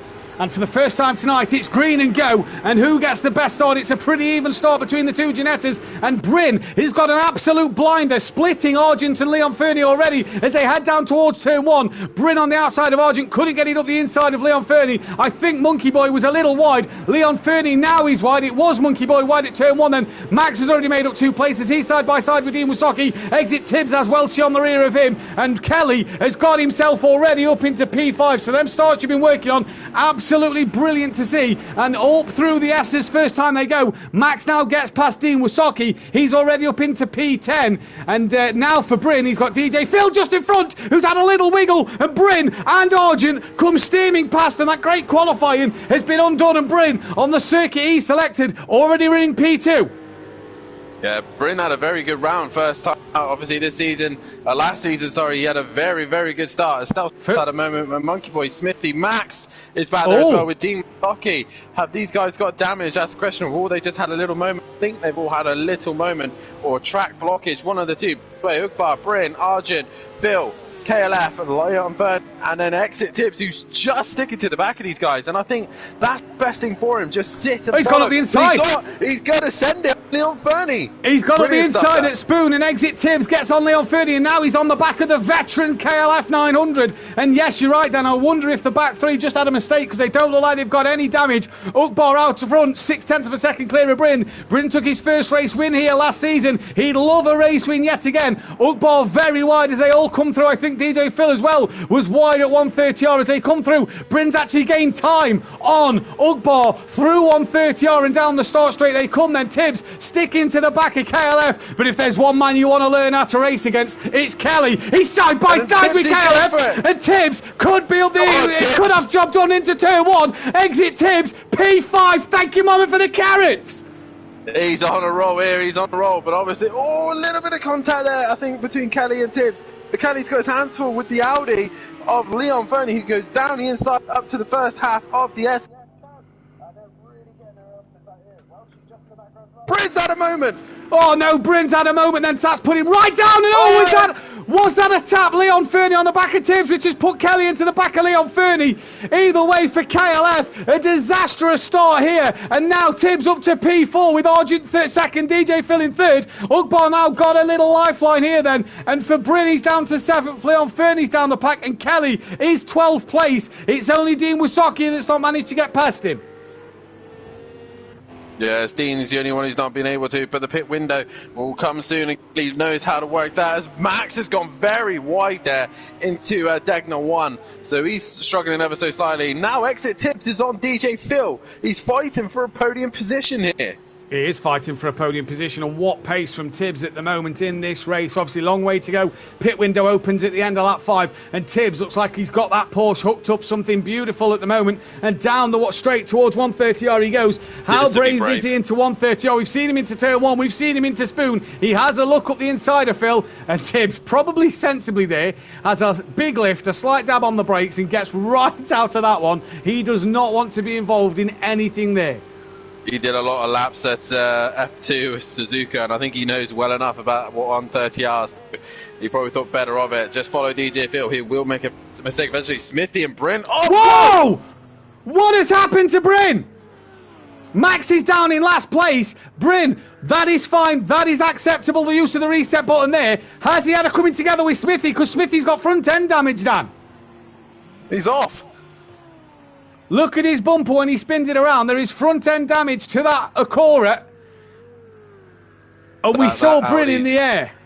That Ferrari is undrivable. He will be coming into the pits, and I think Smithy will be on a pad and be very, very tricky for him. As exit tips is once again putting pressure on DJ Phil. These two are really impressive right now. Yeah, really impressive at the moment. It's been fantastic from them too. As Tibbs, you just see patience at the moment coming through. Phil, too much contact. Take the one. Oh no, Tibbs. Bit of damage maybe on the front of his car. And now, question: does Dean Wysocki get past DJ Phil? It was a thing of last week. Can he get it done? No, because DJ Phil is back going once again. Yes, indeed. These two both in the pits, and they finally got themselves going. Leon Fernie now starting to put pressure on Welsh, and I knew this race would bring drama. I knew it would spice things up this race, and so far Ukbar is looking very good out in front with Arjun not too far behind him. Max is having a horror show right now. He is having a horror show, and with Kelly and Monkey Boy ahead of him, they're going to gain points over him in this race. 13 started, which means top 7 cannot qualify for the next race. So Kelly can, Monkey Boy cannot. Max would be able to qualify at this moment. Leon Fernie gaining on Welchie then as they come to the final corner. Tibbs is now on the podium at the moment. He is indeed. I may have called one wrong, but hopefully I'll call the other one right. As I think Tibbs has had a moment. He was very slow, I think, for a minute there. I wonder if he had to get off the throttle because he was running a bit wide, I wonder then. Didn't see anything, but I wonder if that's the case. I wonder if he's gone a little too wide and had to get off the throttle. Ukbar in the 43s. Argent 9/10 slower last lap, so Argent's losing time, but gaining over Tibbs. You see Tibbs nearly 2 seconds slower than Welchie on the last lap. Is that because maybe, Dan, of a bit of aero damage or suspension damage from tapping Phil after Phil's spin? We'll wait and see and keep our eyes on that one then as this race goes on. Back down the order, Monkey Boy has Stealth Sloth on the back of him, and Stealth this year he's had some decent races, hasn't he? And a chance here to put pressure on Monkey Boy. Yeah, definitely so. I think the Porsche is what's really helped him out. A car that's relatively stable, but I say that his teammate really detests this car. Yeah. Absolutely hates it, and I don't know why he chose the Porsche in the first place, but either way, if he hates it that much, why drive it? But I guess either way, it's getting him some decent results here, especially in P. And he's got Leon Fernie breathing down his neck. He has indeed, and Leon Fernie has a look up the inside into Spoon, and Welchie just goes a little deep, and does that invite Leon Fernie? No, he thinks better of it at the moment, and as they were for now then, Leon Fernie on Welchie, down towards 130 they go. They're just slowly dropping off the back of Tibbs again, I think, who's found a bit of pace this lap around. DJ Phil, a moment on the last lap maybe, because of 154, he's got Monkey Boy catching him with Stealth Sloth, who's within a second of Monkey Boy actually, and Leon Fernie had to get right out of it, and that curb down chewed him up and spat him back out, so not really a one either. Argent currently just cruising out in second place. Tibbs is now finding the pace, a little bit slower than the guys behind him, but either way he's staying smooth and consistent. He's got Smithy just in front of him to lap, so at the minute Tibbs has just got to focus on going forward. The battle I'm interested in at the minute is down in 8th place. Stealth Sloth is actually lapping a little quicker than Monkey Boy. Each lap so far was a half second quicker, not last lap, the lap before, and this time around was nearly 2 seconds quicker than Monkey Boy, Dan. So at the moment, Stealth Sloth lapping a bit quicker than Monkey Boy so far, and it's looking good for him in this race. Leon Fernie once again look right on the back of Welsh as they come towards the Degners. Welsh puts it in the middle of the road. Leon Fernie's got a lot of work to do from there, and maybe just outbraked himself a little bit. Keeps it in the track limits and goes through Degner too. All these guys catching... No, that is Smithy, sorry. That is Smithy, yeah. So I thought that originally, but Argent already up into Spoon. But obviously Smithy being a lap down. Dean found some pace. He's on the back of Kelly, and Kelly I think is carrying a little bit of damage on the front of his car. Tapped the back of Leon Fernie, didn't he, early on when he had the spin? I wonder if that has given Kelly some damage, and that's why Dean may be able to get onto the back of Kelly here. Max has dropped well off the back of Dean, to be fair. Some 6 seconds, Dan. Max is struggling here. Yeah, I don't know if he's gone wrong tyres. I don't know if he's gone to the hards or the softs. That's the question. He just dropped a message in the Discord, and he didn't know whether to run hards or softs. At the minute, he's struggling. His teammate on the other hand is flying. He is flying. Welshie a little wide. Missed 130R completely as Tibbs puts a lap on Smithy. And Welshie, I thought for a minute it was going to go so wide that Leon Fernie would have gone up the inside into 130R. Welshie, though, hangs on to P4 at the moment, and once again these two having a great battle. Tibbs back into the 46ers, and Welshie and Leon Fernie lose out a bit of time now, meaning that Tibbs just able to extend his gap once again as the pit window is open now, and Kelly just makes it in. Yeah, he does. I think he's carrying damage of some sort because he struggled to get in as well. But the guys have to remember they have to be cautious when following a car right behind, especially in the final sector, because if they decide they're going to bail to the pits, they're going to be right on the rear end of him, as Max, I think, has damage as well. That's why he's in as well. Or he's possibly going to change tyres, because he might be running the wrong tyres. Kelly's done. Well, he couldn't have had that much damage, Emma, because he's in and out. And this is what Dan means, by the way, about the banking. Look at Max's car. It is on a slope. So you have to be careful. This is a long old stop for Max Mulder here. Is it a change of tyres for Max, I wonder? Because this is a long pit stop then. And Bryn and Smithy, I believe, are coming through Spoon now. Bryn has been lapped by the 2 leaders. So for Max, a very long pit stop here. Yeah, but more importantly, he will be able to qualify for race 2 if he finishes this far down. So either way, he's not in the worst position, but he's definitely... Oh, Leon's dropped it. On his own, round he went. I've got to say, Welsh doing a fantastic job of absorbing the pressure there of Leon Fernie, and in the end, Leon Fernie's the man that cracked, not Welshie, so now he can focus. Is that Bryn? Yeah, Bryn's in the wall there, not sure what's happened there. Bryn is in the wall and not moving then, so I'm not sure what's happened. Oh, we've lost Bryn. So I'm not sure what's happened there, but we have lost Bryn from this race. And that will then be one retirement here as Argent then at the end of lap 6 comes in. Is he looking for an undercut maybe? Possibly so. I think the problem is though, Ugbar just seems to be in a groove out in front, and maybe Argent's just looking to try and just get his pit stop out of the way, try and just focus on being consistent later on. Yeah, maybe so then. So we're down to 12 runners. Smithy gets on the grass to stay out of Welshie's way as Welshie's chasing down exit Tibbs, who we believe is carrying a little bit of damage, and DJ Phil on the back of Leon Fernie now after that spin, and Dean Wysocki into the pits. Hey, that's early for Dean, isn't it? That is very early. Maybe he has got damage and he's going to get rid of that as quickly as possible. Is he reacting to Kelly as well, I wonder? Possibly so, but Kelly, with a fresh car now, can focus on trying to hunt down the guys in front of him. He's got clean air. He has no one in his way.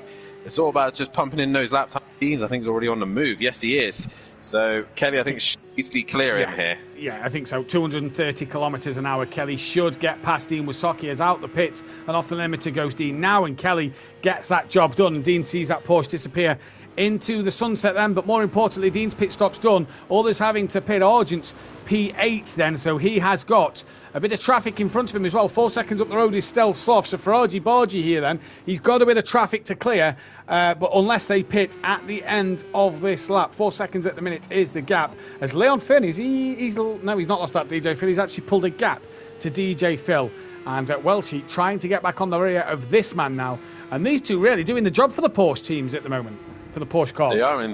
They are indeed. They're just keeping their noses clean, staying out of trouble, and eventually they are going to have to come into the pits. But they're looking good. Ugbar, look at the best at the minute. The only man who's doing consistent 45s.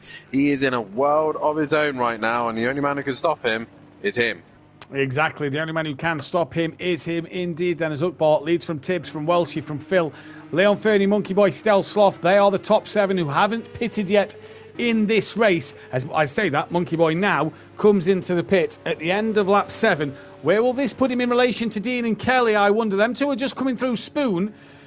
So they are pretty much flat out for the rest of the lap. Monkey Boy into the box now. And here comes KLF. Now keep your eyes on that white dot in the pit lane. Wait for it to move.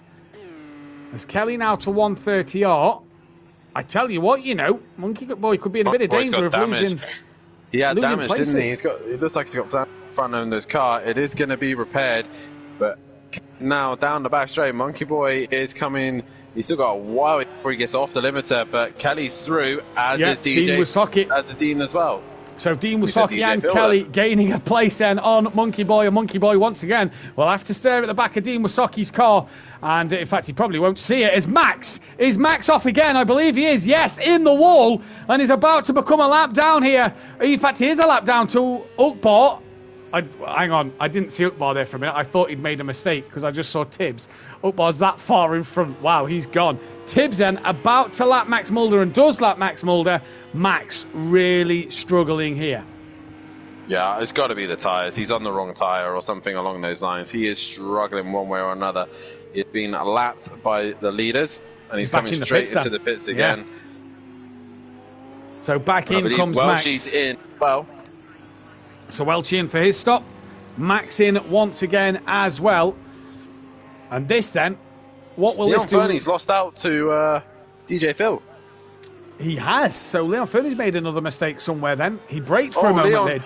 I think Leon wanted to come in then, and Max is already in the pits. Yes, I believe you might be right there, Dan. Leon had to. He definitely braked for the pit lane there. So that's cost him time to Stel Sloth and Argent. Argent now back up into 7th place. Welshie, where is he in terms of the pit lane? Is he on his way out? I believe he's having a bit of a long one here as Welshie. He comes out the pits now. He will be well in front of Kelly and Dean. I tell you what, Dean and Kelly seem to be matching each other a little bit here. They are matching each other.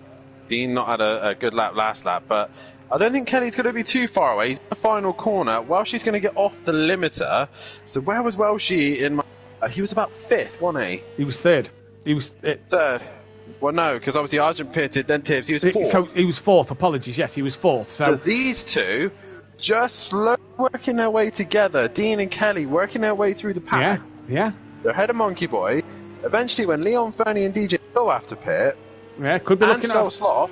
Could be looking at a 4th, 5th. Now, Argent's just got past Stel Sloth on the timing screens as Uckbar stays out the pits once again. Someone's coming in. Oh! That's a lot of damage for poor old Smithy there then. Yeah, I'm just trying to see if there's any other more cars involved. I don't think it is. I think it's just on his own kind of moment. You're right though, Dan. Kelly and Dean here, if they just kind of keep matching... Dean took a second out of Kelly on that last lap. If Dean and Kelly keep matching each other here, they could be on for maybe a 4th or 5th in this race, Yeah, definitely so. Exit Tips comes towards the line now. 47.3. What does he do at 47.4? He's very consistent at the minute. I think he comes into the pits soon. He might just lose out to Argent at this rate. Maybe Welshie, depending on how hard Welshie's pushing. And just in the background, you see Stel Sloth all over the curb. Well, let's keep our eyes on Kelly and Dean now, because DJ Phil is into the pit lane. Leon Fernie doesn't pit yet again, and DJ Phil is now in the pits. Argent now moves back into P4. Has Welshie had a moment at the last corner? No. Who's had at the last corner then who looks slow? Coming into the pit lane, I think. It's Stealth. There we go then. I've just noticed DJ Phil had 16 litres worth of fuel, and now he's... Oh, no! Oh! No. He was on the front row of the grid. It's gone horribly wrong. Stel Sloth now comes into the pits. There goes Welshie. Here comes Kelly and Dean. Is that going to be a disconnect? Is that going to be a disqualification? That's the question.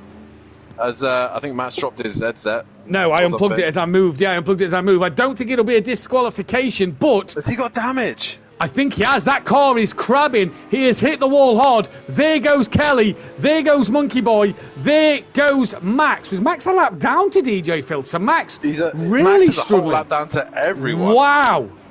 Right then. Smithy has unlapped himself to DJ Phil, but Kelly and Dean's past Kelly. Dean has got past KLF. He has indeed. Has Kelly got damage to the front of his car? Yeah, it looks like it on the bumper, on the front left-hand side of the bumper. It looks a bit damaged. So I wonder if Kelly's hit something on his laps, because Dean, again, look, Dean, 1.1 seconds quicker than Kelly last time around. Dean, at the minute, on for a potential P4 in this race. Leon Ferdy and exit Tibbs and Ukbar still to pit, as Tibbs now comes in at the end of lap 10. Dan, you can't make stuff like this up at the moment. Phil started on the front row, spins in the pit lane, and is now crabbing his way back to the pits. Oh, yeah, now then, this could hurt Ukbar. It could indeed, but Ukbar's got such pace, he's got such a lead right now that he could choose whenever. He's so comfortable on his own, just minding his own business. That's how far he came in. Yeah. Sorry, that's how far Ukbar is in front of everybody. In fact, everybody, including Tibbs now, is a blue dot, which means they are within a lap down of Ukbar. That's how far ahead he is. Leon Fernie comes in at the end of lap 10 as well. Tibbs stationary, we believe he's repairing that damage. Here comes Welshie then. Leon Fernie stationary in the pits. Welshie will be on that podium and has jumped Tibbs by stopping early. Here comes Dean Wysocki and Kelly. Kelly losing out to Dean. Tibbs off the limiter now. And I do believe I hear the roar of the Acura. There it is. What about KLF 900? He also gets past. So these two have pulled an absolute blinding strategy by pitting early. Dean Wysocki 4th, KLF 5th. And they are hunting down after Welchie. Dean especially took 1.3 out of Welchie last time around. It was nice as it was for Tibbs to be on the podium, but nonetheless, a long pit stop for himself there. But either way, he will now be following KLF once again, and we'll see what he can do behind Kelly. But either way, Dean's off! Dean's gone off! Dean's gone off, coming up the hill through Dunlop, and all that good work he done is now been put to bed. He's down in P6. Monkey Boy could get back ahead of him here then, as Tibbs all over the back of Kelly. Monkey Boy does get past Dean Wysocki, and Dean there all on his own, Dan. All on his own indeed. Where is Ukbar? He's in the first sector as DJ Phil is in the pits, and he comes back out. So he's repaired his damage when he hit the wall. But either way, KLF now is in P4. If Welshie makes any mistakes, then KLF could get himself on the podium here. Now, apparently, I have a crackly microphone. I believe that is the headset connection to the controller. I will get that sorted for race 2. Don't you worry. I will change the controller to my old PS4 one and get that sorted. And hopefully it'll be all right for race 2. We'll try that instead. But you're right here, Dan. Tibbs, as Kelly's gone very wide there. And a big lift from both. I tell you what, Tibbs looks the best Porsche today at the moment. He does indeed, but at the minute I think Kelly's just got on the curb, and now he's having to defend as Tibbs is using the slipstream. He's gaining and gaining and gaining and gaining, but he's going to go to the outside of turn 1. I think Kelly's got a slight bit of damage. He rubbed him ever so slightly. Yeah, Tibbs loses out there, lost the rear, had a bit of a wiggle, and yeah, round he goes a little bit there. We say Tibbs looks like the best Porsche. We haven't spoken about this Porsche. No, true, to be fair, he's been very steady and consistent all night. He has indeed. Meanwhile, Monkey Boy and Dean are going at it just behind him. And I know for a fact Max is in again. He has had a shocker here. I know for a fact that you'll be loving this little scrap right now. I mean, in all fairness, I think the fans will be loving this scrap right now. If they know the banter that goes off, I think the whole community... Oh, and he's gone round again. Dunlop twice. Dean has lost it and now loses out to Leon Fernie, and all that hard work Dean had done, pitting early and everything, has gone to bed. Now Leon Fernie's in that top 7. Dean will be able to qualify for race 2. Max in the pits once more. Where is Smithy in relation to Max, I wonder? He's at the Degners. Max is away. The last time Max had around this bad, Dan, was Laguna Seca. I don't even think we saw him on the podium that night. No. But Tibbs now on the rear of KLF, and everybody knows, bar myself, because Kelly tends to get out of my way relatively easy. Everybody knows how difficult it is to get past Kelly. And at the minute, Tibbs, I think, if anything, just needs to be patient and just wait for that opportunity to come. Yeah. And I think Mike Matthews, Peaceful Explosion, has said before that KLF one of the hardest men to pass. Oh, Kelly, a little wide there, has to get out the throttle. And look at this, it gives Tibbs the opportunity. Kelly comes to defend. I think Tibbs is going to have this done before KLF can do anything about it. Can Kelly keep it up the inside? Maybe just about. No, I think he's tucked back in and has sealed his fate and drops to P5. Yeah, so Tibbs had a better run out of the final corner. Kenny made his one move, and that was it. On the outside of Tibbs went, and he was like, you go that way, I'll go the opposite. So Kelly, I don't know if he's suffering with a little bit of damage to the front of that car, but where earlier on we said he was the leading Porsche, Welshie and Exit Tibbs have been a lot stronger in this race. Yeah, indeed they have. Have we even spoken to Welshie on the podium this season? I don't think we have this season. I'll double check. Let me know if there's any crackling now. I have just changed the remote over. Welshie has not been on the podium this season, Dan, no. So, well, to me, you sound a lot louder, sound a lot clearer and louder. There was a bit of a there. Monkey Boy goes wide, and that's Leon Fernie going right on through. Yep, Leon Fernie back up yet another place and in this race, and that then promotes him to P6. Monkey Boy has to stay stationary as Dean Wysocki now gets past Monkey Boy. He does indeed. And Monkey Boy drops down the order even more. Ukbar still yet to pit. He's staying out there. There's only one white dot now, and this is this man. Yeah, this is this man, and he's 46 seconds behind. But with the amount of time it takes to pit here, we think that Argent will be within, what, 16 seconds, 20 seconds of Ukbar? Possibly so. So we'll wait and see what Argent can do in this one. When will Ukbar pit, says PM Motorsport in the chat. BC Gaming, great to see you back as well, buddy. Tibbs will get this pass, he says, and he did get the pass. He's now 6 seconds off the back of Welshie. Was half a second quicker last lap with 6 laps left, Dan. Could Tibbs be on the podium here? I don't know. It's going to be a 45.3. Where's that come from? Yeah, that's quick.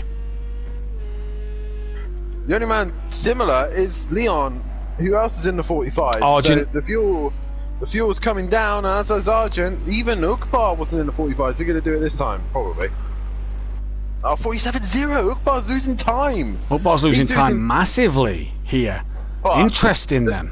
Yeah, but he's still got such a gap. Let's be honest. I think it's roughly 28 seconds of pit stop. Yeah. So Argent's got to hope that Ukbar has a. Argent's got to take nearly 19 seconds out of Ukbar in the next 4 laps if he's to get anywhere near Ukbar in this race. It's great to see Ukbar up there. Tibbs and Welshie, then that gap 5.1 seconds. We'll have to keep our eyes on that. Are we sure Kelly's not got a bit of damage here? Because 49.5, maybe he's made a mistake somewhere this lap. Hunting him. Yeah, Leon Fernie could be on to pass him here.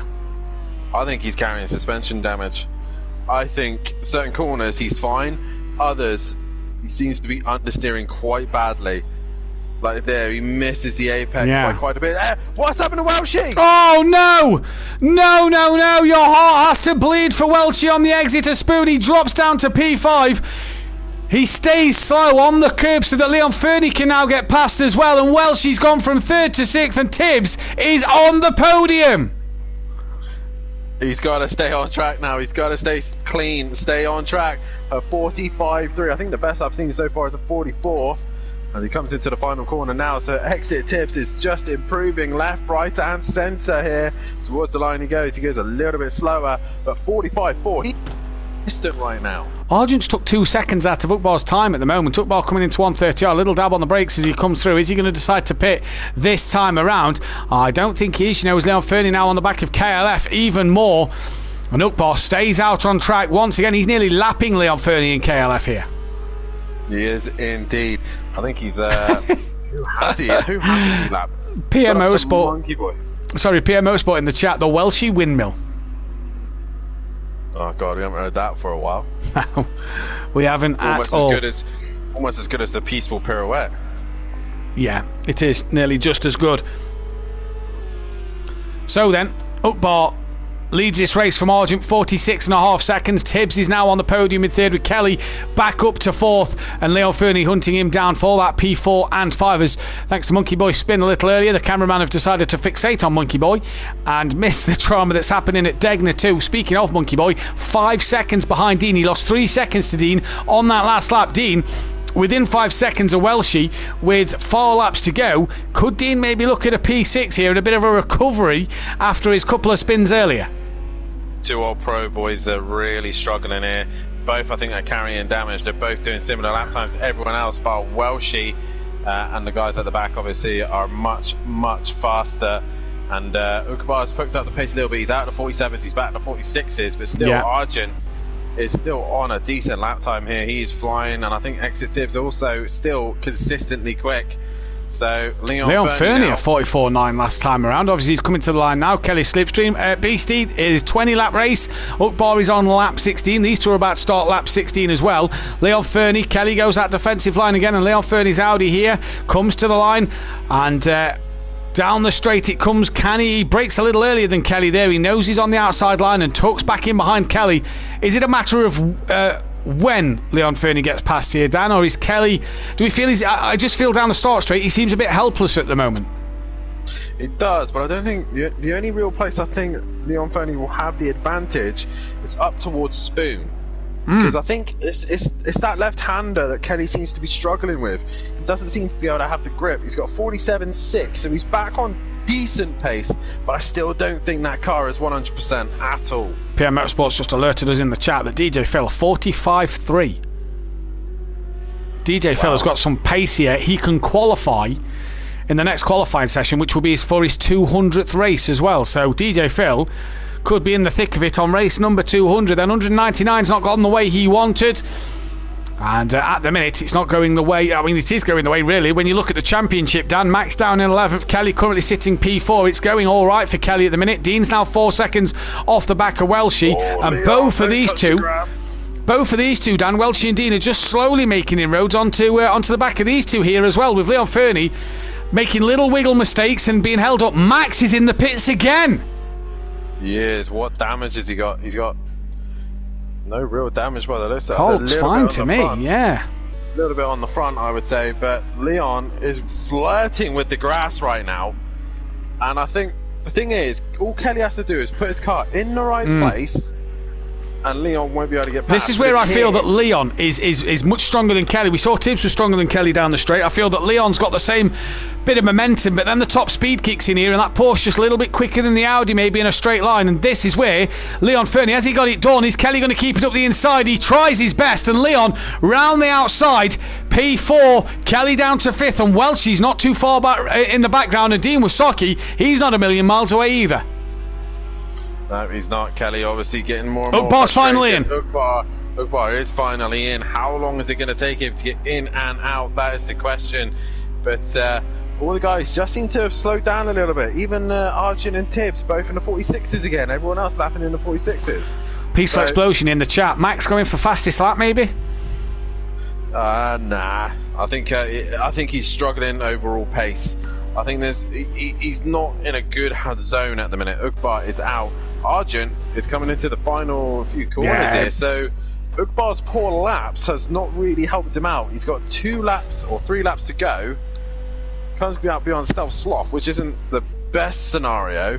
But either way, Arjun isn't a million miles away from him at this stage. Within 9 seconds of Tibbs of Ukbar then. So Arjun looking for his first race win of the season. Then as Welshie now right on the back of Kelly. Kelly must have damage time because Leon has dropped him and Welshie's now right with him. And look in the background, Dan. There's Dean Wasocki as well. Kelly could be a walking wounded soldier in a moment. How many can qualify? Top 7 can't qualify. Top 7 can't. So, right, okay. So even if Kelly loses out to Welshie and Dean, he still can't qualify. So it's a matter of fighting for points here. Yeah, 100%. 100%. I was going to say, if he's smart about this, he might just accept the damage and let them all through. There goes Welshie. But even if he drops down to 7th, it's not enough. No, it's not enough at all. So the Audio Sport boys, even though they can gain on Max here, they're slowly dropping down the standings and just cannot. In turn 1. Yeah, I think you might be right. They looked a little slow out of it, and Audio Sport and 2 old pros just cannot seem to do anything at the minute. Exit Tibbs back in the 46 as he's been so good at the minute in this race. Hats off to him. PN says driver of the race so far. I have to kind of agree with him there. Although Ukbar and Arjun done well on your first outing. We've seen drivers before done on their first outing struggle because they get into grips with it and get into grips with the league format and everything. Tibbs has come straight in and just looked comfortable. Yeah, well, he has got that experience in F2. He knows how to race with these guys, or most of these guys anyway. But a different layout to Suzuka, a Sakito layout. He's probably just getting the hang of it. He's in the Porsche, a car that's relatively easy to learn to drive at first. So, yeah, I think he's definitely gave himself a very good start to the season. 100%. Dean Wysocki then gaining on the back of KLF. Here is Stealth Sloth. Kelly still. Yeah, look, Spoon again. The left-handers, Dan, Kelly is struggling with. Yeah, that's that. I think that's damage he's carrying as well. She runs a little bit wide on exit of Spoon, but even if Dean gets him now, he's then got to hope Monkey Boy then gets him, and he's another 10 seconds behind him. So, do you keep going for the points, or do you go for the opportunity to try and take pole in qualifying? Indeed, we'll have to keep our eyes on this then. So, it's a hard one, isn't it? Obviously, if for Kelly to drop down. Last. Max is last, but Smithy's right there for the taking for Max. If Kelly was to drop behind Monkey Boy, Stealth's off. Where's Ukbar? Ukbar hasn't had a moment with him, has he? Don't believe so. RG's gained on Ukbar, though, another 2 seconds. Yeah, not much. I was looking at the times, and it was 7 seconds last time, and it's 8 seconds. So I think, if anything, Ukbar's gained time. There's Kelly then. 1.6 slower than 1.7, sorry, slower than Dean last lap. And Dean has pretty much, they're at the start of the 19th lap, so these two have pretty much got 2 laps to go. And Dean, if I was Kelly, I would fight for every single point that you can. That helps a little bit. DJ Phil's had a moment. Yeah, the DJ Phil had a moment. Just before we came away from that, Dean was a little wide up Dunlop, and that helps Kelly. Cameraman picks them back up. I think Dean just lost a little bit of momentum here. Now, Dean earlier behind Kelly was pushing a bit harder, made 2 mistakes up Dunlop, if you remember. But he's got to do it again here. And will them mistakes creep back in? That's another thing. Look, he's gone a little bit wide again there, Dan, so maybe just pushing a bit too hard. Yeah, he's pushing a bit too hard now. I think he's just making too many silly little errors here. Well, just on. Wow, look at Tibbs and Leon Fernie's last lap time. These boys are flying. Leon Fernie, yeah. Bodes well for the Audi tomorrow. Well, Leon looks good. Yeah. But your championship leader on the other hand. Mixed reviews, Dan. Mixed reviews, let's say. Well, you've seen our practice session. One driver's looking very good in the Audi, the other one's not looking so good. Yeah, we'll have to see what happens tomorrow night. Kelly Davis and Clive Smith in the commentary box for that one. Oh, did Dean nearly lose it there? As now they've come down the start straight for the final time. Dean has got to hold his nerve. He knows he's got a quicker car under him than Kelly, but he's got to keep his nerve. Dean has gained some 2/10 down that straight, even though he had a wiggle. So Kelly struggling with straight line speed and to turn left. Aero and suspension damage, I wonder on Kelly's car, but this man, in fact the front two really, Dan, this man has just dominated for the race win. And Argent, we've not really seen Argent neither, have we, tonight? No, he's just sat there. He's just been and just. I don't think he had the pace against Akbar anyway, but he's scoring points over his championship rivals. Max is last, he's second, so it gets it back in the championship. And we said last week, when did Ukbar last have his race win? Well, it was tonight at race 1, Sakito, round 13. It goes the way of Ukbar in the Ginetta. Pole and a race win. What a fantastic night for him. RG Bargy on a run of 3 podiums in a row. He'll come home for his joint best finish of the season, a second place. And on his debut, what a night for Exit Tibbs. He's nowhere near the line. Yeah, oh, who's that? Oh, it's DJ Phil. Oh no, you better move, you better stay where he is, Phil. Best not get in the way. And he's staying to the right hand side. Just stay to one side, Phil. Stay to one side, stay to one side. Tibbs has lifted. He knows he's got the time behind him. He's had a big lift behind DJ Phil. This man then comes home for a podium on his debut in the GT3s. What a start to his campaign. Great stuff from him. Leon Fernie, cracking result for a P4 with Stelsov pipping DJ Phil at the end. Welshie then's 5th. That's Dean in the background. Dean's thrown it. Dean has thrown it. And it's Welshie with a well-deserved 5th place. Yeah. He's going to be very happy with that one. He is indeed. KLF just didn't have the pace. Maybe damage to the car in this first race. Comes home for 6th. Now then, Dean Wysocki. Is he going to get Monkey Boy on the line? It's a matter of who can qualify for race 2. Dean Wysocki versus Monkey Boy. We've got this one on stream. Who's to the line in 7th? It's Monkey Boy!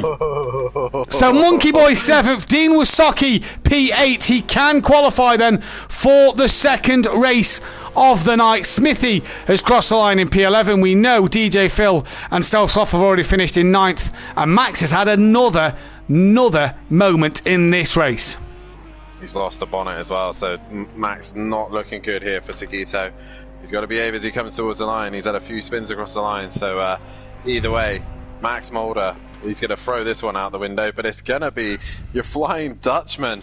It's going to be your race winner. Can't believe it. Ukbar then 43.9 as well, so the fastest lap of the race. What a night for Ukbar. Ukbar Argent Tibbs, your podium then. We're going to be right back in just a few moments' time with the driver interviews and qualifying too. Top 7 can't qualify, so Monkey Boy Kelly, Welshie, Leon Fernie, Tibbs, and Tibbs, Argent, and Ukbar cannot qualify. We'll be back in just a moment.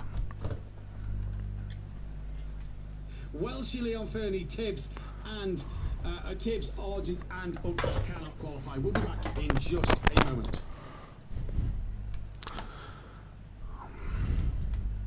Oh no, Max got fastest lap. Max got fastest lap. Ukbar's already in here. Tibbs, there he is. Oh, G-Bar G. I'm a little fussed at that one. I need a shit. I'll be right back. Oh, right, I'm just going to the toilet. Be right back. Well done, Ukbar. Couldn't catch you in that one.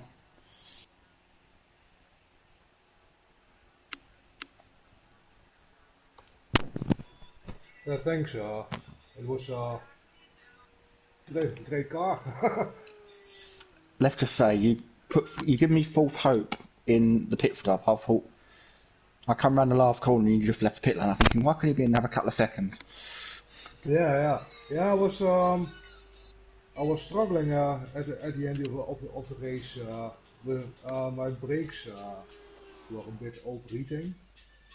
So Mine weren't overheating. Mine were just locking up a bit, or a bit more than I liked. Yeah. And I had a moment with Leon Fernie as well, which sort of held me back 10 seconds.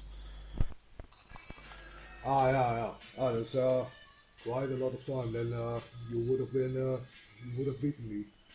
Yeah, it's the spoon curve at the top of the hill, near the end, three-quarter way around the lap. Yeah. Basically, I had a run, went down the inside, and then both cars just got stuck together. That sucks. And we both spun, but is what it is. I'll give him the place back in case it was my fault. It was 50-50, I thought, but I'll give the place back, and he pitted next lap. After that, I think I was a second quicker than you from lap 10 to when you pitted. I was a second quicker than you every lap. Yeah, that could well be. But I just lost too much time over not back markers, but they were all rightfully in the right position, but just obviously hadn't pitted yet. Yeah. I was when my brakes started to overheat. I was struggling in the first corner. In the first corner, I lost every lap, almost a second in one corner.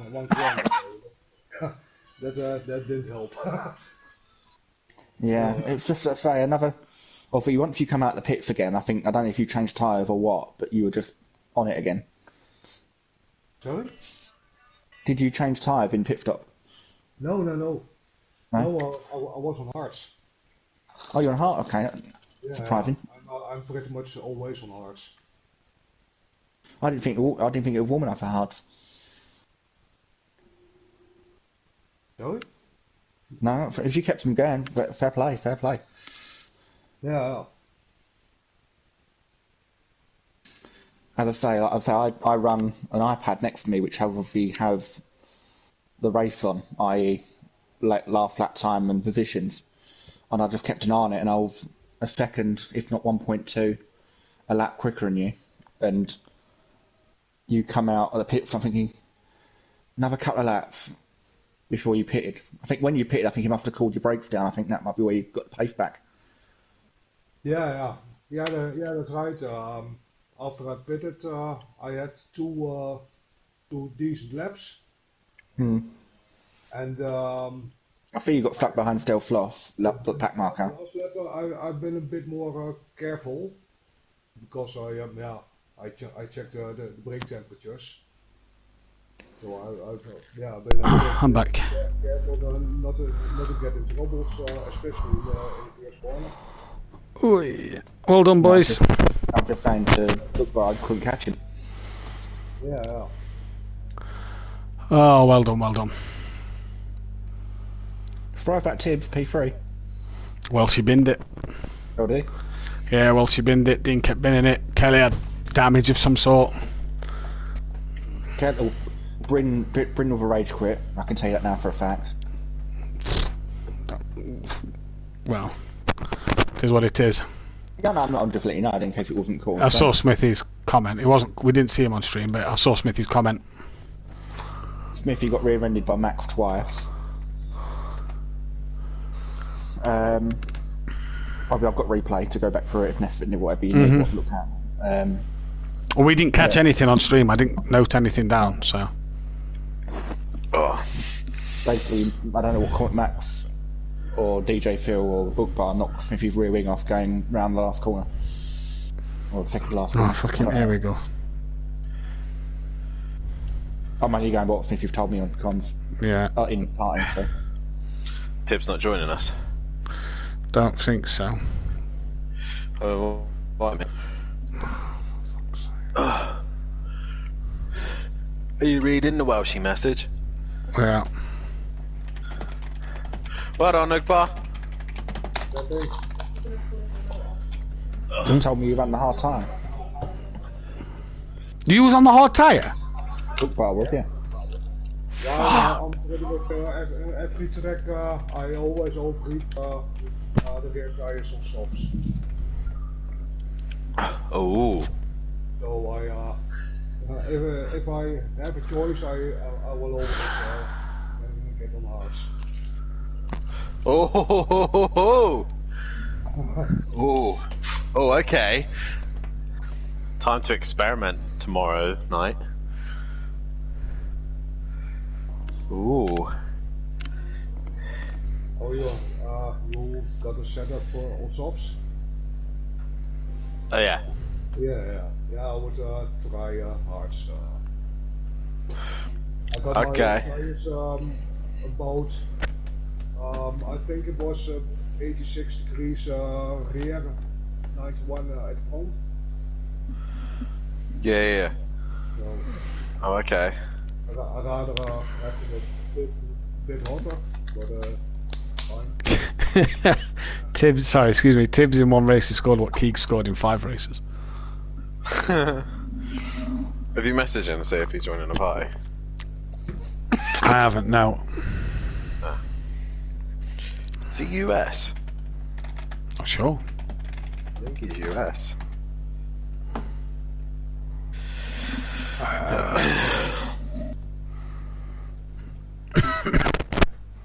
What a little legend. I think he's only quite young. Yeah, I say, my shout rave to be DJ Phil. He had seemed to have decent pace. Was he on the hard tyre as well? I don't know. Basically, with a lap down, I couldn't catch him. I know someone who was on the hard tyre. Max. Mike sent me a message in the stewards chat. In the stewards chat? Mine, his and Gary's stewards chat, yeah. Mike? Yeah. Oh, I thought you said Max. No, Max. yeah, Max was on the hards. Oh.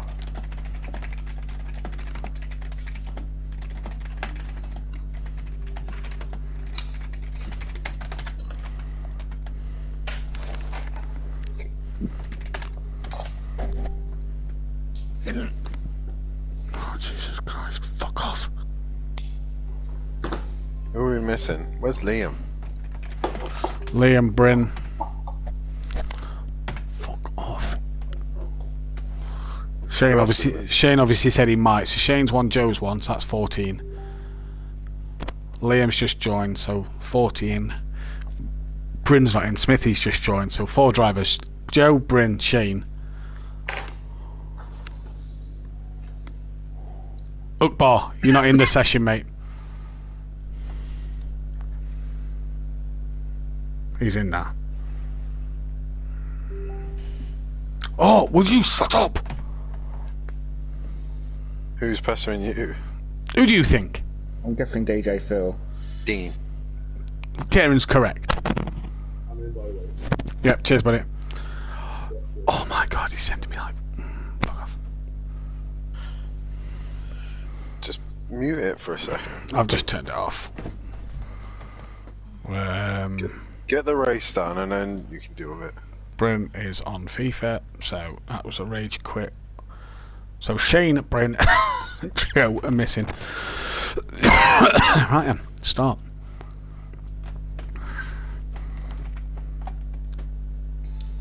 Max Tibbs can't join the thing. Max asks, can I do an interview for my fastest lap? No.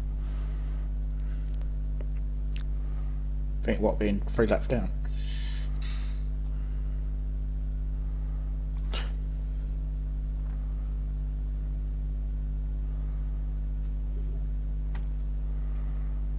He does know, by the way, that he can't qualify, right? Who? Tibbs. I explained it to him earlier, so hopefully yes.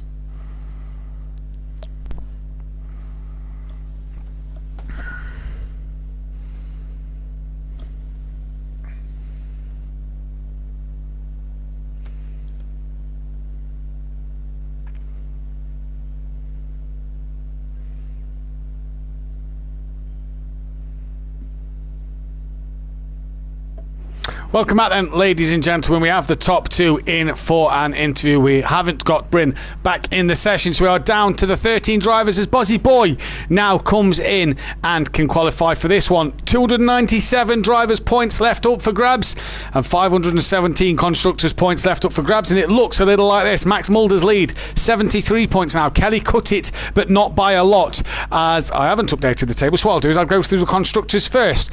SRL Race Team have their lead cut short by 1 point as Kelly and Monkey Boy gain on them in second place. Super Crash Bros now off 5 ahead of SFA Acora Racing, but none of them on track. You feel that the Acora Racing team of Kieran Argent and Smithy could go into P3. Terminal Velocity Racing are only a few points behind them, with the Wakasaki Racing 30 clear of Simplay Racing and MC Motorsport on the back of them. In terms of Drivers' Championship then, Max Mulder 73 points clear of KLF. Monkey Boy goes ahead of Shane, 88 points clear. Shane 91 points behind Max Mulder. He's down to P4. He's only a point ahead of Argent, so Argent could break himself into that top 4 spot tonight.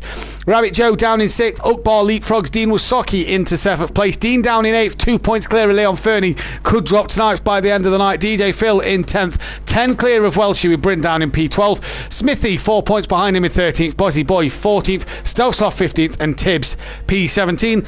And we'll start the interview with Kieran Argent and Caroline. It was before we get into that, Tibbs, if you are watching the stream, you need to return back to the pits. Due to obviously the qualifying session, if you finish in the top half, you cannot qualify. So Tibbs needs to return back to pits. Okay. So we did go through that on the Discord earlier, but obviously he hasn't understood the message. Caroline, P2, talk us through it, mate, because it was a pretty uneventful race for yourself. Yeah, other than with Leon Fernie at the top of the circuit, not really happened much.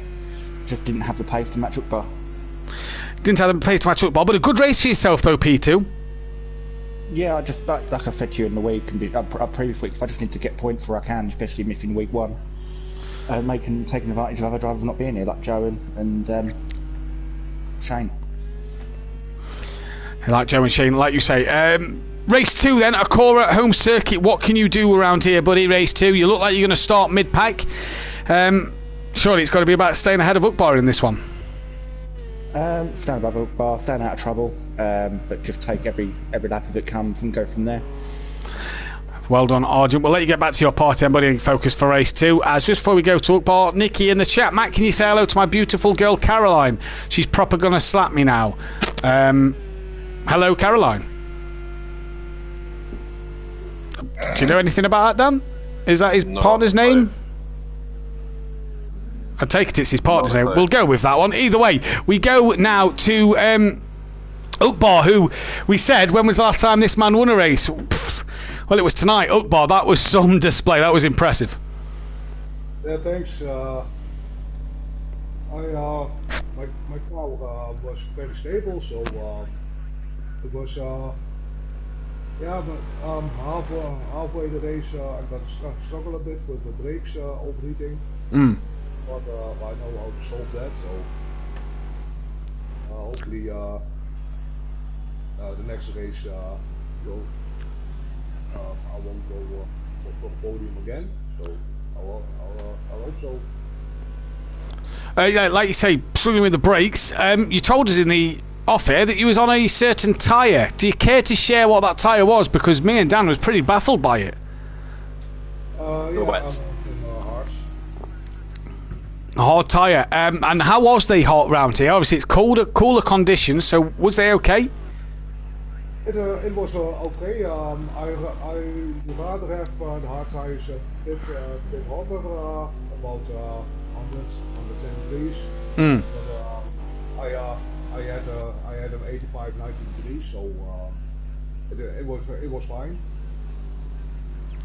Race 2 then, buddy. You look like you're going to be starting mid-pack with Argent. What can you do from there? At first, start getting the first lap clean.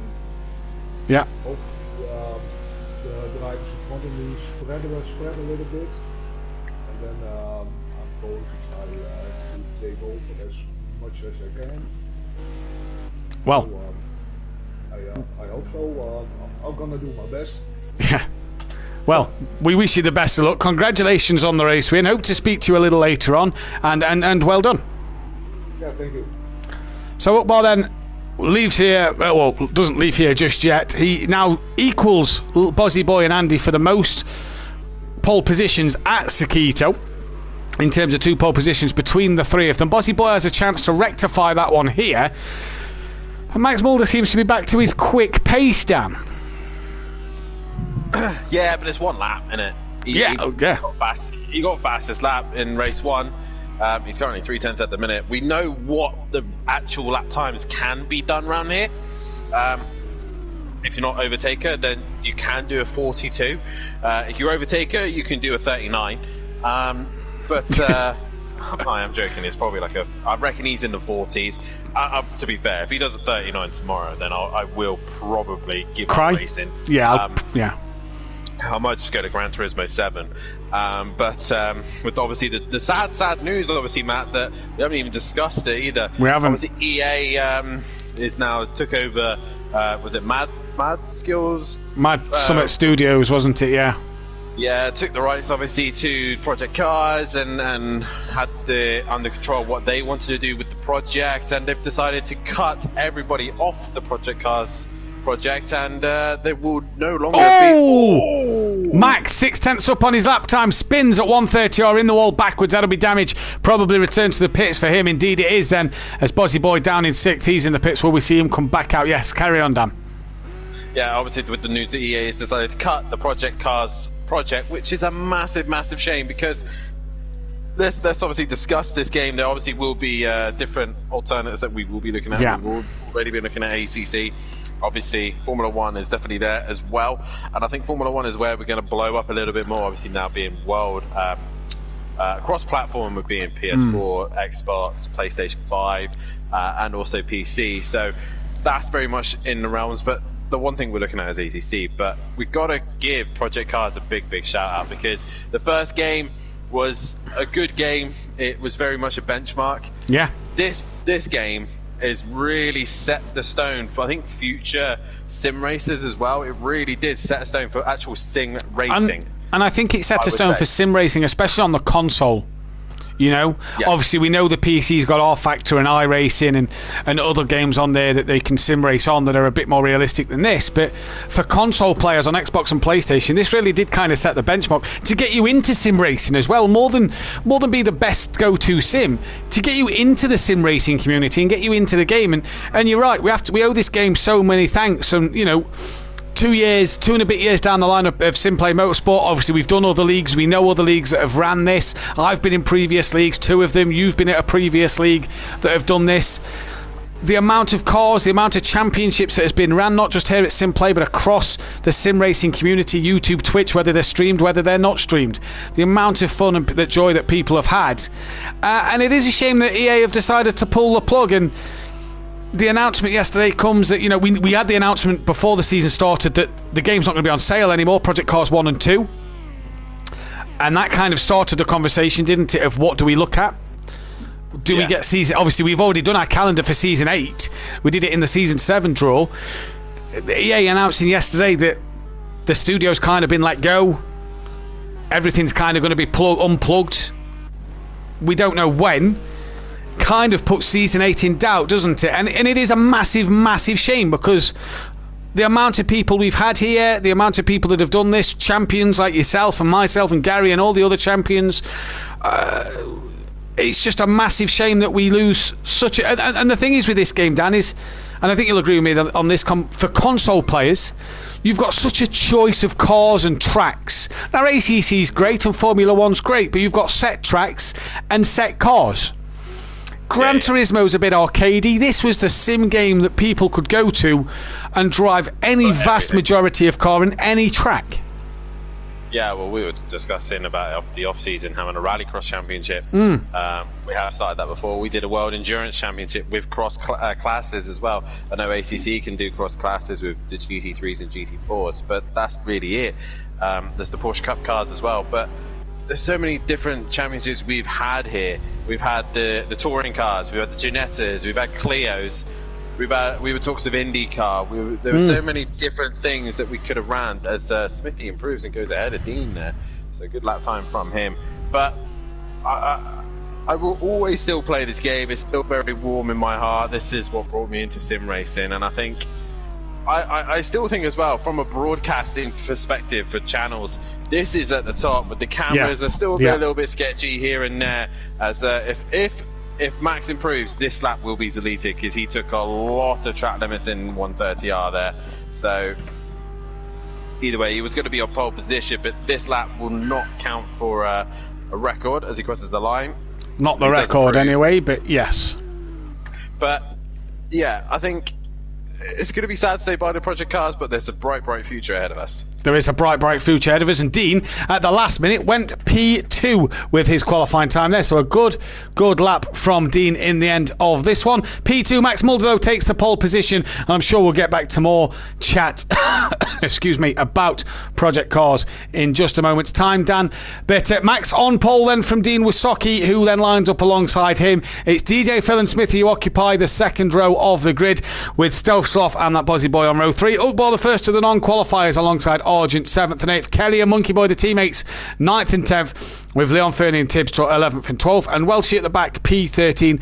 And like you say, Dan, just as the drivers get ready in this race, the game will still probably be played, but it's just a shame to lose this from the calendar, isn't it? And from racing history, really, from the sim racing community history, because, you know, I've played games called Live for Speed on the PC. I started on that in 2003, and that's still going strong on the PC. So it's a shame to lose a game like this, which is a lot better than that, and to see that still going and this not, it is a real shame. It is indeed, and I think with this game as well, it like you said, it's set the stone not just for sim racing, but obviously for like streaming. Like I've done ACC multiple times, and I cannot stand its streaming system. Yeah.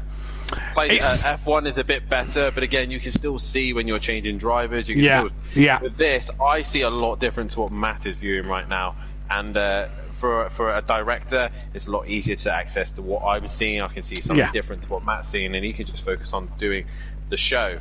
So I think this is really set the stone for broadcasting. It really has, and I think me, yourself, and Kelly as well has had strong opinions on this about ACC. Yeah, all right, it's got the sim feel of a game more than this has, but the broadcast side of you is we saw it in the season we've just done, Dan, with yourself streaming it, is you can't go back to change cars until the green flag flies, which means you've got to then pause the game to return to the garage to then be able to change drivers, and it just feels a little wooden still.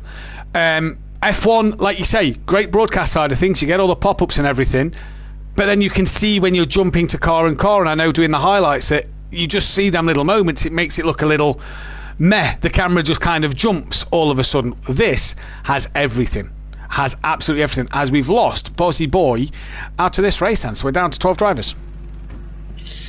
Nicely done there, Bozzy, but either way, we're about to sing up, we're about to get racing. Max is on pole. Max is on pole, and it's green and go then, and Dean Wysocki gets the better start, and I believe Smithy has from row 2 as well. And what will happen as they hunt down towards turn 1? I believe it will be Dean leading. Smithy's going to be up the inside of Max into turn 1. No, he's not. Max manages to hold it around the outside. There's Leon Fernie in the background a little wide, so it's Dean from Max from Smithy, DJ Phil, Kelly looking up the inside of Stealth Sloth, and Tibbs then on his first reverse grid start, down in last place but patiently waiting as Max, who's had a dramas, and that's Smithy and Phil round in the background. I do believe Kelly on the grass to avoid them. He's now up into P3, and Smithy and Phil off. Not the night for Smithy at the moment. Oh, Ukbar! No. Ukbar's been involved in that one as well. He's very, very slow. He's managed to get going now, but I think he was just trying to avoid damage. But Dean and Max are off and away. Kelly, for pretty much on the back row of the grid, he's up to third, and Dean's dropped it. Oh, Dean from the lead of this race has dropped it through the Degners. He's facing the wrong way. He's going to have to patiently wait for everybody to come past him here. And Dean then, who led the race, has dropped down the standings once again. And Jamie Sain, who's in the pits, that's Bozzy Boy, hasn't got into this race. Stealth Soft looking up the inside of Leon Fernie then. So it's Max from Kelly from Origin, Monkey Boy, Welshie, Leon Fernie, Stealth Sloth, Smithy, Tibbs, Dean, Ukbar and Phil. Ukbar, 11th place. Struggle maybe to come through the pack and get this second race win. Possibly so, as all these guys are running very, very wide. Next to Tips, just waited, and there goes Smithy round. There's another place for him. He works his way further up the grid. So exit Tips is just slowly working his way through. He is indeed. Kelly then is nowhere near the back of Max at the moment. Max took a lot of curb there through the 130R section, and Kelly was all over the curb. I hope he's managed to keep it going. He's not stumbled down the standings. In fact, he's lost a lot of time actually. I think Kelly has had a moment. I think Kelly has had a moment. Dan, I believe Kelly did have a moment, because there is chaos. The teammates have hit each other. Monkey Boy has got huge damage. I think Welshie caught up in that as well. I think he has, yeah. Where is Welshie? There he's he in is. the pits, yeah. I said I think Kelly lost it on the curb, and I was right to think so. He definitely did there then. So Welshie lap 1, Monkey Boy lap 1. Kelly's got to do another lap, because Monkey Boy in the pits before Kelly. What a night. Kelly's race weeks are just going from bad to worse recently, and Max leads this race. The little grounds he gained in race 1 are falling apart at the moment, but Max now needs to keep it on the track, because he had problems race 1, and Tibbs is running P4. He is running P4. What a little legend here tonight. I was really not expecting this from him, but well, I probably just cursed him now. But either way, the problem is KLF had to go around again, because Monkey Boy is in the pits, and look how beautiful that Porsche is now. Yeah, it's just gone bad from worse. Stealth Sloth is having a decent. Ukbar has worked his way up, so Ukbar can still get himself back up here, as he's now moved ahead of Dean. Dean drops down the order. Stealth Sloth is also starting to get caught by Ukbar here, but he's not now. He is now on the grass. He's going to go so wide. Does he keep it from spinning round? I believe he has. Yeah, he's come back on track in front of Ukbar as well, so has done well to get that back in front of Ukbar. I thought Dean had lost it there, but it was just a camera changing. Was indeed. So Kelly right now is going to be fuming.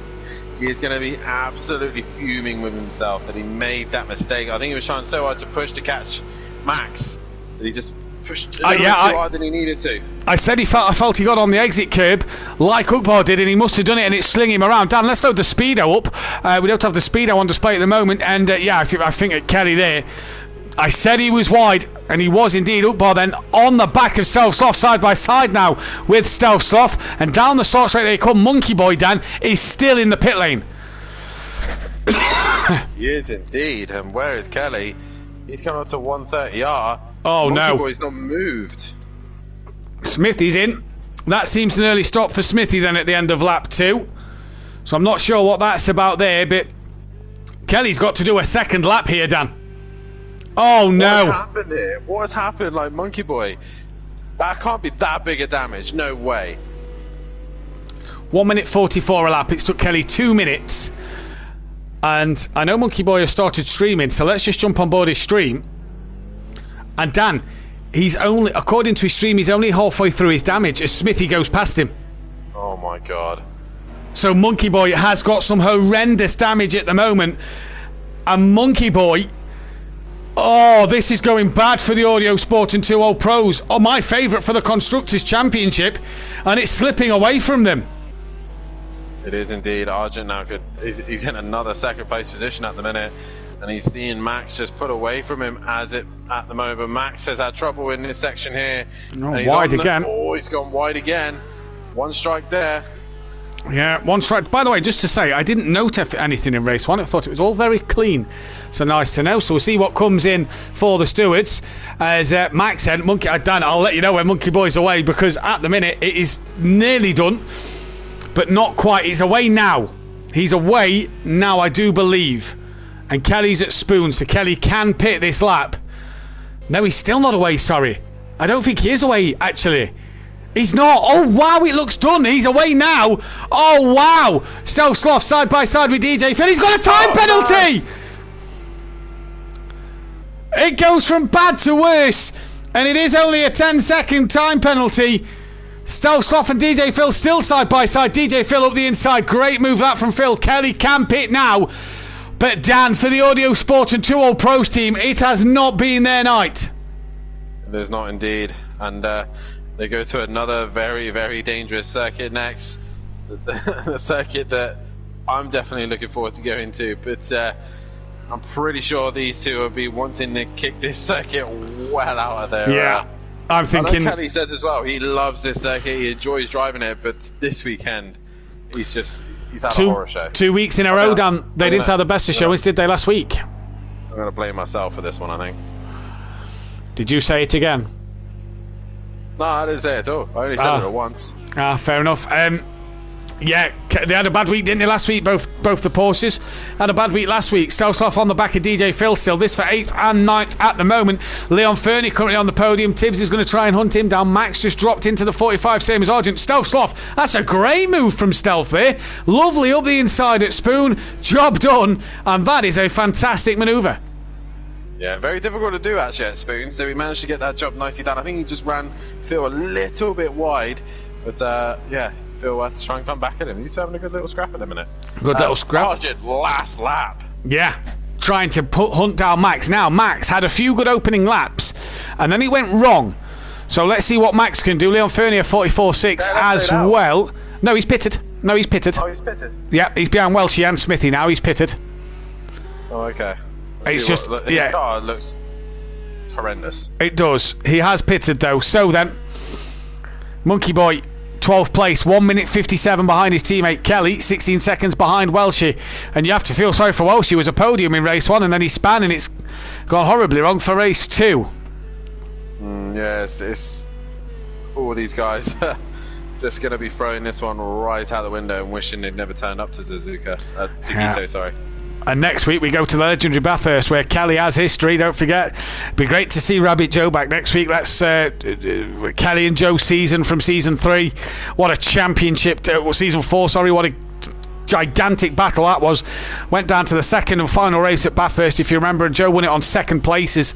And we go back there next week. Max Mulder then, he's about to lap Welshie, as we say, evening to Forzy in the chat. He's about to lap Welshie. Welshie's the car in front, and Max has actually gapped Argent a little bit this time around. So has Argent made a mistake? I'll tell you one man who has. I think Leon Fernie's definitely made a mistake. Yes, because Tibbs is through. Ukbar's gaining on the back of him. So Tibbs on for a double podium, maybe. Possibly so. And if anything happens to the top two, he could have a win. Oh, could you imagine on debut? Well, one man will make sure he wants to stop that, as this man we're on board with right now, and Argent is into the pits. Not wasting any time for Kieran Argent then in at the end of lap 5. Argy Bargy into the pit lane and everybody else looks like they're staying out. What about Dean Wysocki, Stelzloff and DJ Phil, because them three have not pitted. Dean stays out and I imagine these two are going to stay out for a little longer as well.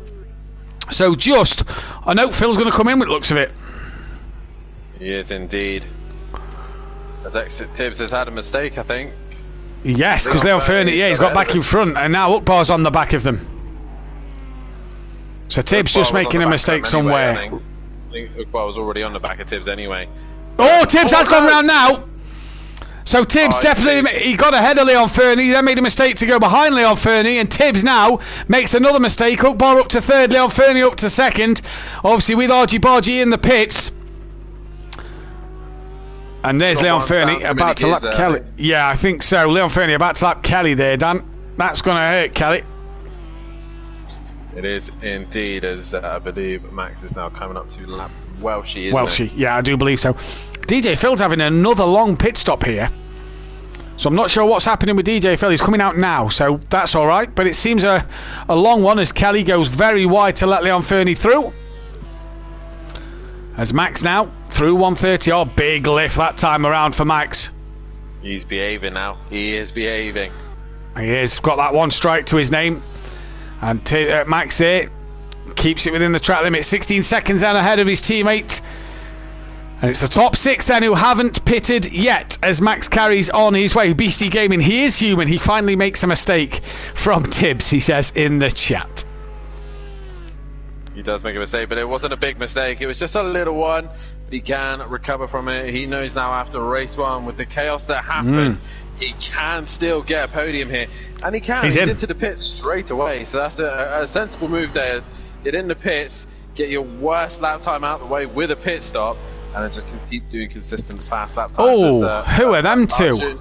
Argent and it's Monkey Boy. So that's a tick for Argent then. That's one.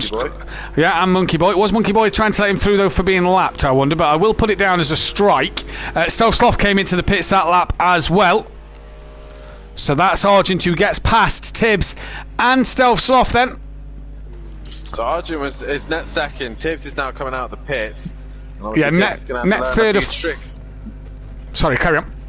He's going to learn a few tricks about pit stops, I think, because obviously Argent's got quite a big advantage now, but he'll get the hang of it. Someone will hopefully give him an idea of how to execute the pit stops to the best. So Stelzloff and Stelzloff was battling with DJ Phil earlier, if you remember rightly. DJ Phil's behind Smithy at the moment, and Stelzloff's on his way out of the pits. DJ Phil comes through the final bend. This would be close here, but I think Stelz has just done enough to stay ahead of Smithy and DJ Phil then. So stays P7 does Stelzloff. He's having a decent night as Max comes round once again to carry on his way to start lap 8 of this 20-lap race. Leon Fernie's teammate behind him. 15 seconds is the gap. And Ukbar last time round, not the best of lap from Ukbar. No, maybe he had a moment somewhere. He is on a hard tyre, so I don't know. I haven't tested the hard tyre. Ukbar's coming in. It's an interesting one. It is an interesting one. Ukbar's not leaving it as late as last time. He's coming into the pits now, so Dean will go past him. And this then, Argent to Stelzloff. Nope. DJ Phil and Stelzloff. All having a nice little battle here for P7. Definitely so. Great to see some of the other drivers tonight, Dan, down the pack having great little scraps, isn't it? Stelzloff, that lovely move on Phil a little earlier. And Phil tonight, 200th race, let's not forget this one is here. Phil tonight qualified really strong. Yeah, he did indeed, and he's just been outright pace here. Typical little DJ Phil moments here and there where he just gets a little bit too cautious, I think, at times.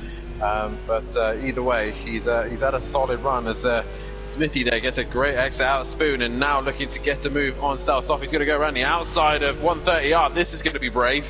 This is going to be very, very brave from Smithy and Stelzloff. They keep it side by side. Smithy on the outside. He both have a dab on the brake, and Smithy very wide there. A huge lift. He's still only half throttle and puts the brakes back on, lets Stelzloff through. So great work there from Smithy.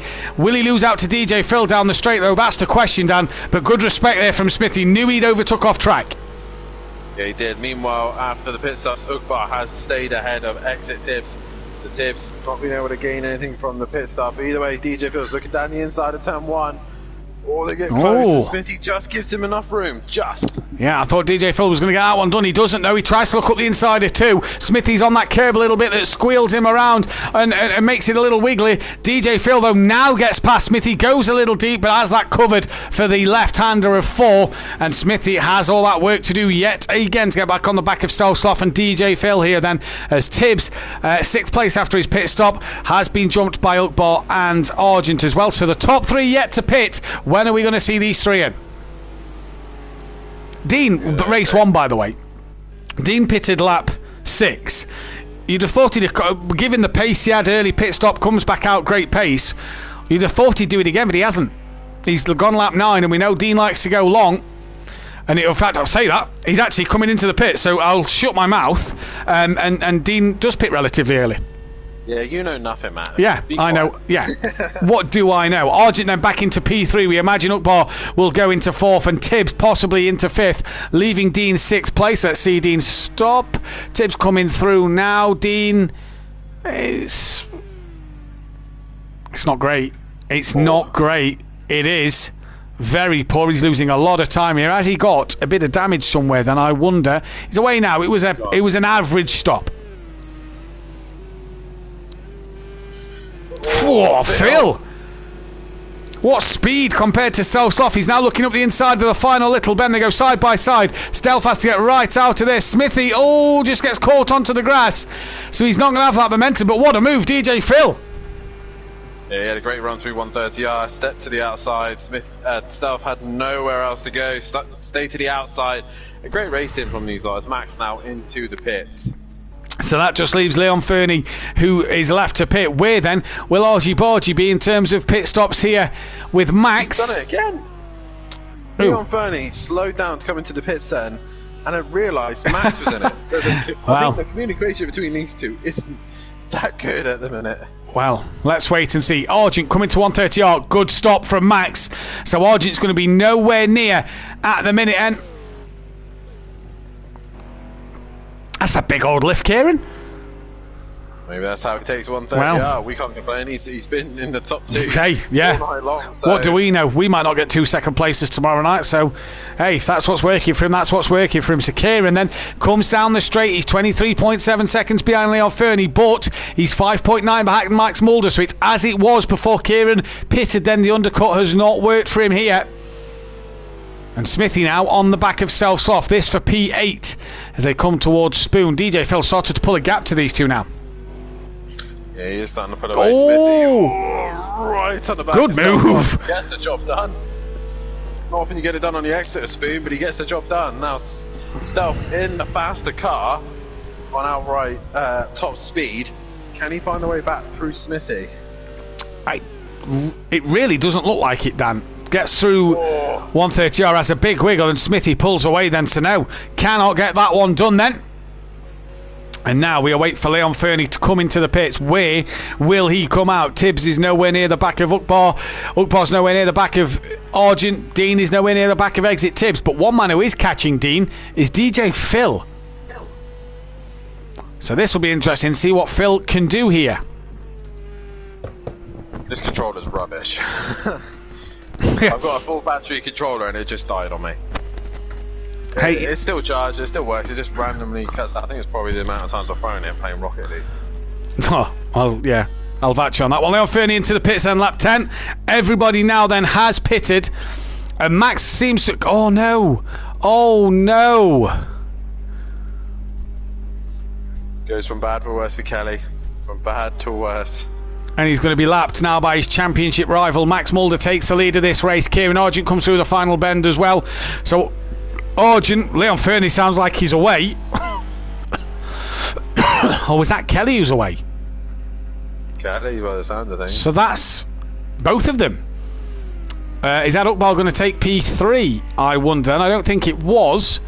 Coming down the start straight. I think it was a backmarker unlapping himself. Maybe Welshie then. As there's Leon Fernie in front of Ukbar. Ukbar, hold it. Leon Fernie's made a mistake, and now Ukbar looks up the inside. Leon Fernie back on track, and both of them there seem to make a bit of the same mistake. And Ukbar now on the back of Leon Fernie for a podium. Yeah, Leon Fernie drifted wide in the exit of the corner, and Ukbar just made a slight mistake going into it. So either way, this is going to be battle on now for the P3 position. Can Leon Fernie hang on, or will Ukbar get himself back on the podium once again? My money would be on Ukbar at the minute because he's looking very, very good at this stage. He is looking very good at this stage indeed. And here comes then Ukbar and cameraman loves that. Dean Wysocki span there on lap 1, if you remember, and the cameraman now just fixates on him. Right then, top 5 separated by 25 seconds then. Ukbar on the back of Leon Fernie for that final podium spot. Ooh, lag, okay.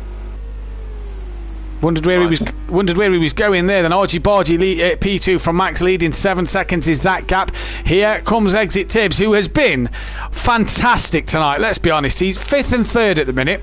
He's been brilliant. Yes, indeed. But there's still points to be had here. Yeah, if anything yeah. happens to Ukbar and Leon Fernie, then Exit Tibbs is still in for a decent podium once again. He's just got to be within that zone, and he is at the minute. He's just under. Oh, that's Monkey Boy who's slow. So what's happened to Monkey Boy? Yeah, he's very slow. Takes to the gravel. Ukbar nearly follows him then as Monkey Boy goes out wide to let the leaders through. And what is going off with the Audio Sport Porsches, Dan? I don't know. They're both looking horrendous right now. And Ukbar is under some pressure from KLF. He doesn't want to try and unlap himself.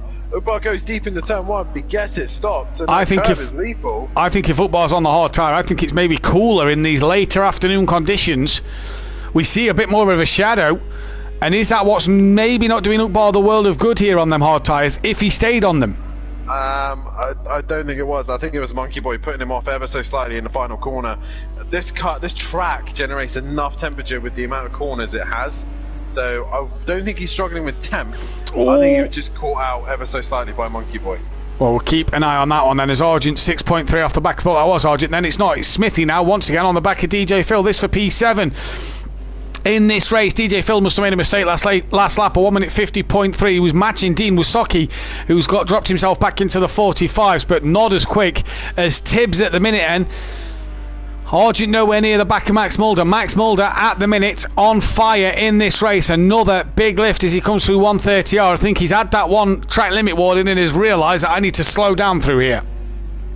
And I think that's what's helped him get through the corner better. He's doing 44.5s now, and he just seems to be nailing that sector a little bit better. He's coming towards the line, and he does a 45.9, so I'll say that, and he goes, the camera changed on the Exeter Spoon, and look who was in the distance. This man could maybe sniff a second podium here. Oh, Ukbar and Kelly, very wide there. Very wide indeed. I think Ukbar's struggling with tyres. I don't think he's struggling with tyres. I think he's just being a bit sloppy. This is the first time he's ran in dirty air, mind you. This is true. This is true, yes.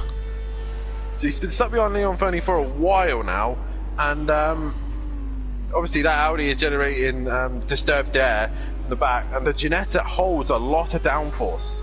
It's a very downforcey car, and it's possibly disturbing his car. Exit Tibbs now is on his way to try and catch the back of him, but he's in the middle of the two Porsches of the two Audio Sport. Pros. Yeah, the two Audio Sport drivers. Leon struggling there. Leon has just had a poor last lap, 47.7, 47.5 from Ukbar, but Exit Tibbs at 45.5. He's on the grass. Wide. And Leon wide, and Ukbar just has to avoid him. Leon on the grass yet again, and Ukbar now round the outside of Degner 1. They're both a bit slow on exit. That catches Kelly out, which has brought Tibbs into play. Monkey Boy's just gone to the seaside. Kelly pulls to one side and lets Exit Tibbs go. Knows it's not his fight, and now Tibbs can set after yet another podium, but Ukbar's ahead of Leon Fernie. Let's see if Ukbar can manage to pull away now. Kelly and Monkey Boy have to follow Tibbs here. It's hard to say they're going to get anything in this race. Welchie has though. Welchie's got ahead of Stealth Sloth. He has indeed. So Stealth's at the moment. There he goes again. Yeah, he's off now through the S's. That's a big off at the S's. The closest car to Stealth Sloth is Kelly at 130R nearly. So Stealth looks set for a P10 here. Argent just brought the time down last lap as DJ Phil's now had a moment, as Smithy as well. I believe. Dean. Oh, Dean's off again. So Dean. He's off at Degner 1. Ah, he's letting Welshie through. Right, well done from Dean there to not rejoin. Oh, exit Tibbs is at the moment. Oh no, Tibbs then. He's dropped off the back of Leon and Ukbar. Dean's now down in 9th place behind Welshie, DJ Phil and Smithy. And for these drivers then, just a few sloppy mistakes coming in. Are they starting to struggle on tyres here? Possibly so. Possibly. These temperatures are slightly different for race 2, and it seems to be catching a few of the drivers out, but it's not affecting Max or Arjun. But saying that, Max's last lap time a 46.4, Arjun a 45.1. Arjun's been so consistent tonight. Do you know what? He's been the most consistent. Yeah, Tibbs in race 1 was consistent as anything, really good. Race 2 not so much. Arjun has just been on the money all night. He said to me the other night, I'm not going to get much testing for this week. He's been away for a couple of days with the missus, and you know, he says he's struggling to get this race win. He wants the race win. He wants one this year. I think it'll come for Arjun. I think it's a matter of patience because he's got pace tonight. He's been fantastic. Yeah, he has indeed. And right now, in the minute, anything that happens to Max, Arjun is in the bucket seat for a win here. But it needs something to happen, and I think this will give him good, make him feel better as well when he goes to Bathurst, knowing that this car was solid here. Yeah. And let's be honest, Bathurst up and down the mountain, you need a car that's solid, that you can trust, you have respect for. It's a good car around Bathurst, and like you say, that mounted section will do the car some favours. Argent here, Shane not being here, he'll gain on Shane. He's only 4 points behind Monkey Boy. He's only 19 points behind Kelly. And look at the difference in positions. So, Argent here, Tibbs, no! Round he goes at 130R. Argent here is going to gain massively over Monkey Boy and Kelly. Tibbs just starting to struggle. What? Nifty's P6. Yeah, past DJ Phil and Dean after they'd span at the Degners. Why? He's flying. He's flying. In a minute, if he keeps making the mistakes he's making, Smithy's going to be on for 5th. Smithy is the big points for the SFA Agora racing team right now. He is the mountain goat, is Smithy. Without him, I wouldn't have won the Constructors' Championship. Without him, Little Each wouldn't have won his Constructors' Championship. He is the goat. And Ukbar up into P3. Yeah, I think you was right about the dirty air, Dan, because he's nailing in some good consistent 45s here, and he's pulling away from Leon Fernie with ease at the moment. Yes, indeed. DJ Phil now creeping onto the back of Smithy once again. Just like I say, Smithy's doing well. This quiet man is keen to get in here, and sadly, it's a closed league. Possibly a good friend of Tibbs, I'm assuming. But well, if it is Tibbs, get him involved in Play Motorsport. Especially if he doesn't... We haven't done that for a while. If you are watching, give us a like and subscribe on the channel. Hit that bell to be notified for when we are live. Like I said, hit that like button, smash it. It really does help us out here. Subscribe and spread this around. Get your friends and family all involved. Sign up to SimPlay Motorsport, whether it's controller or wheel. We have every championship to fit everyone. Ukbar's had a problem because Leon Fernie's right on the back of him here. And this, very, very interesting. A wiggle. A wee wiggle.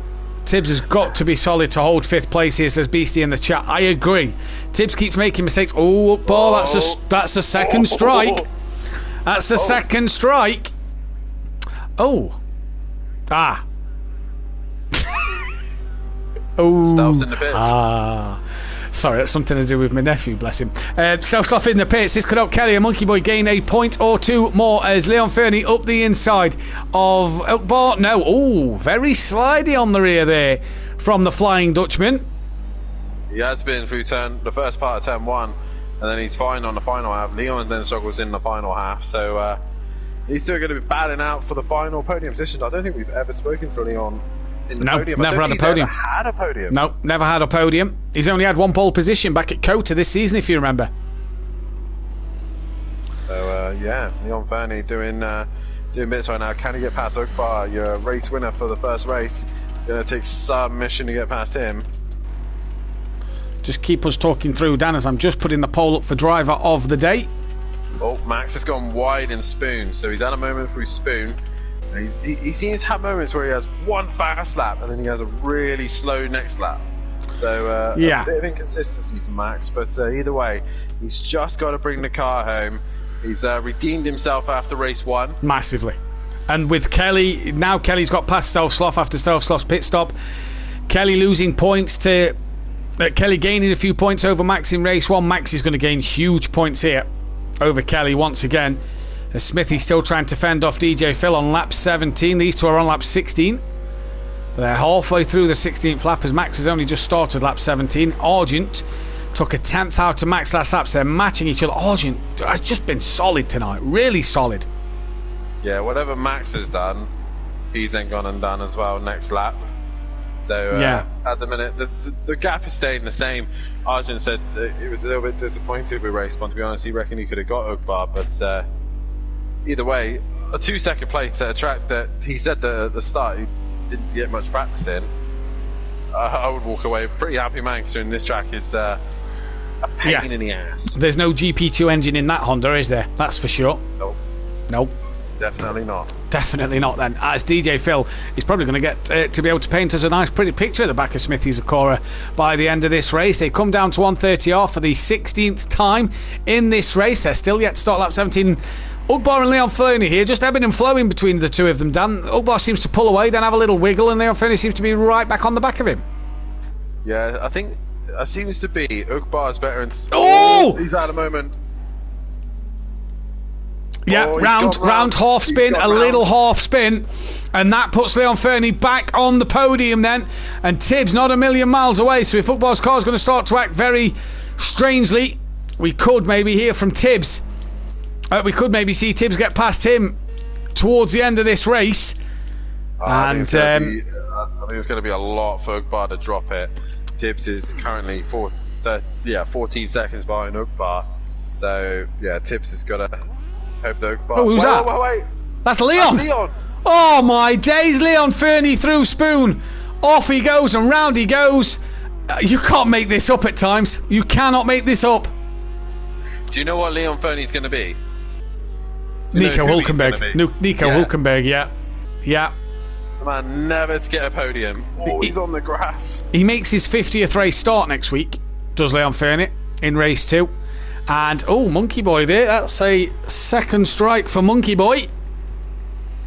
For track limits. Importantly here, lap 18, Max 45.3, Argent 44.4. Yes. Dean's had another mistake. That's why he's behind Max now at 55.7. But you're right. Argent is charging here. DJ Phil still sat within that second mark of Smithy then. And Max needs to keep it squeaky clean for this next 2 and a bit laps. Can't afford a mistake here at all. Any more mistakes from Leon as well, and Tibbs will be passed because that gap is down to 8 seconds. It is indeed. So Leon needs to be tweaking towards the end, as does Smithy, because he's got DJ Phil breathing down his neck. Welchie's only 6 seconds behind them two, so if Smithy and DJ Phil have a moment, Welchie could gain some places. And don't forget, Welchie pitted at the end of lap 1 with big damage. Poll out on chat. Currently Tibbs. 5 votes have gone the way of Tibbs. They've not bothered with Argent, Ugbar or Leon Fernie. They've just voted Tibbs in the chat. Make sure you get your voting through. You think should be driver of the day, as Max is about to start lap 19 of 20. 2 laps to go then for Max. Can he hold off against Argent 2 more times here to take another race win this season? And he's been fantastic at the moment. And who's that? DJ Phil. He's lost out now to Welshie, and that puts to bed the result of Smithy. Dean, he's nowhere near at the moment. No, he's not, and these two are just running together constantly. I think these two have left each other alone. Has Kelly had another mistake? Because that bumper seems to be flapping around a bit more.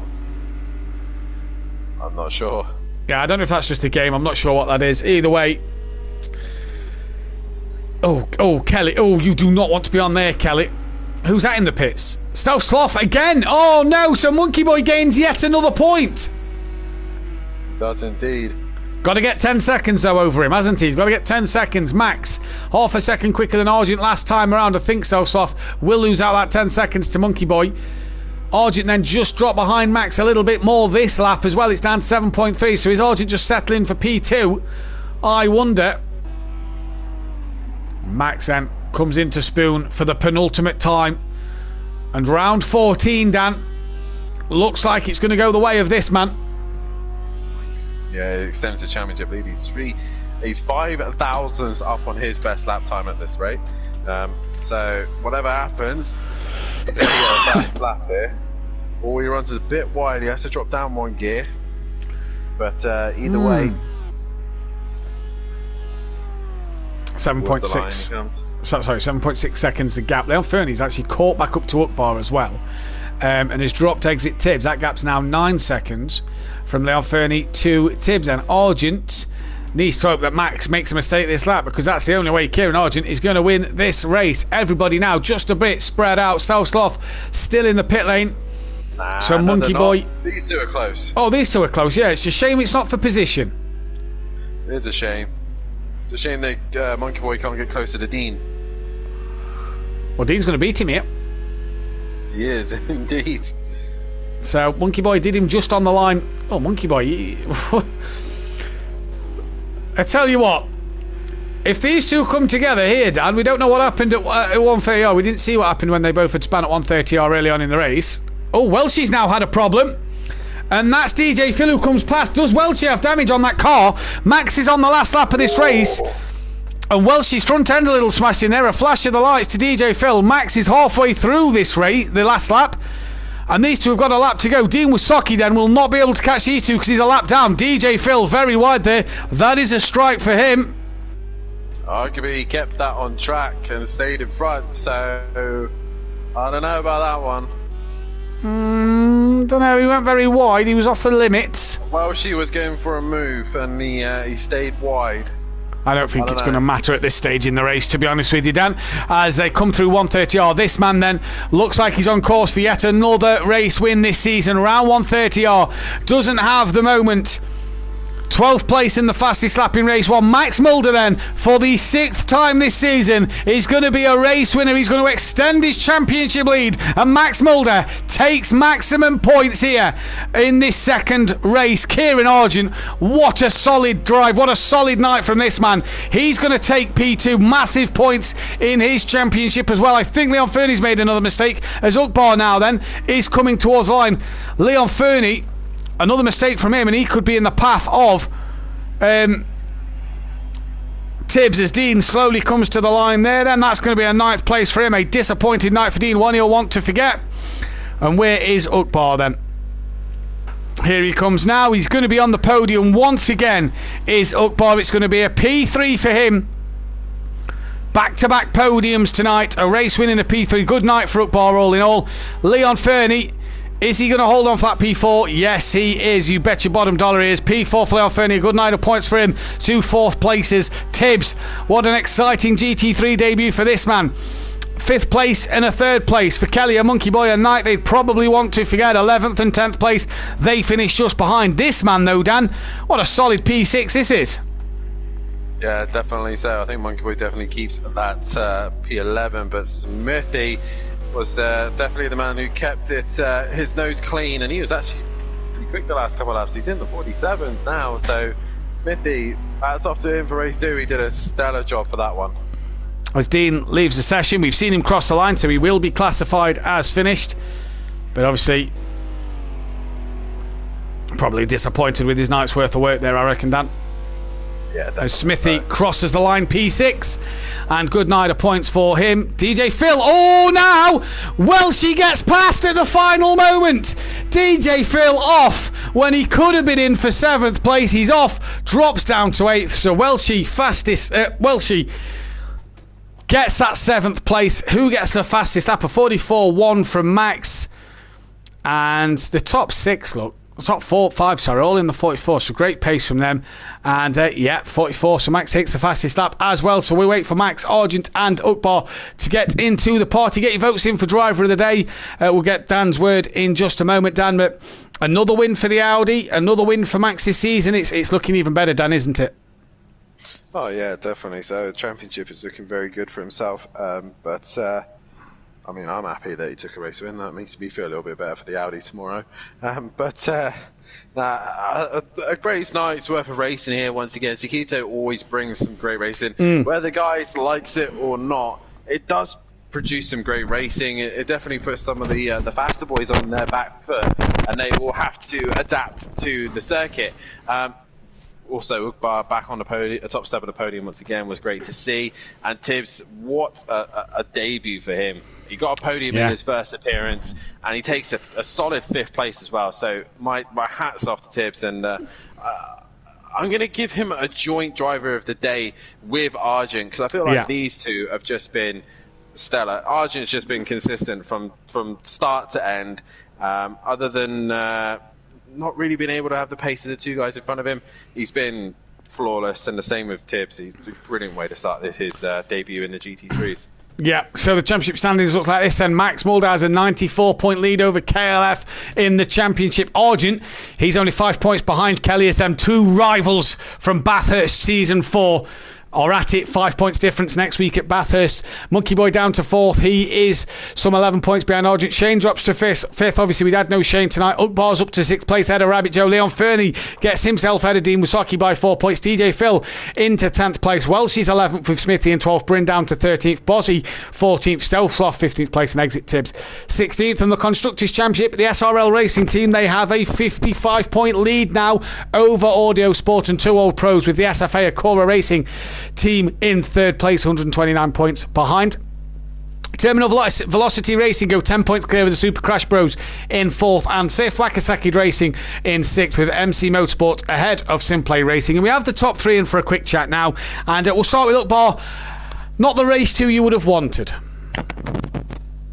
No, not exactly. I was a lot of time busy trying to avoid spinning cars, spinning cars. Was you on the hard tyre again that second race? Because it just looked a little sketchy at times.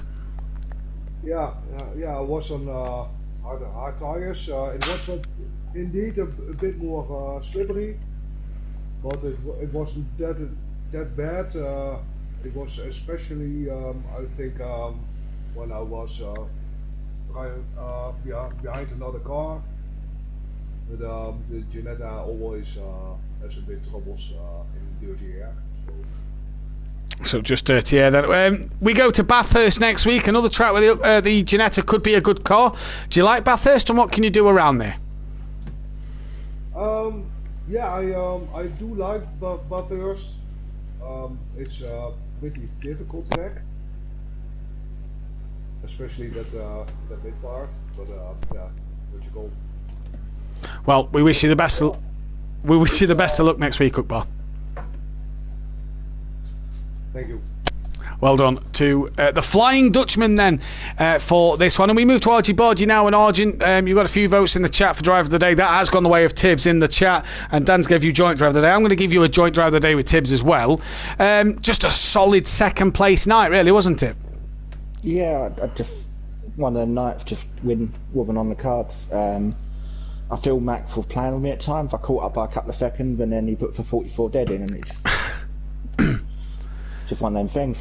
Move up to 3rd in the championship. That's got to really be something in your favour at the moment. Yeah, like I said earlier, I'm just concentrating on scoring as much points as I can. The win will come when it comes. Just unlucky it's not tonight. We go to Bathurst next week. You and your old foe. 5 points in it.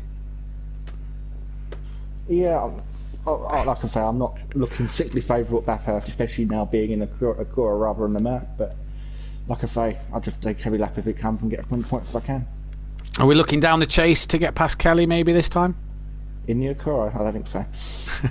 Hey, I'll have you find out. It's probably a better car at Bathurst than that Mercedes. Either way, Kieran, well done tonight. You take the commentator's Driver of the Day joint with Tibbs.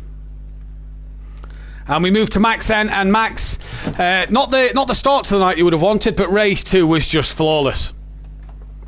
Yeah, in the first practice session, that was the first laps I did on this track, so I was like, we go here left, then, I don't know this layout.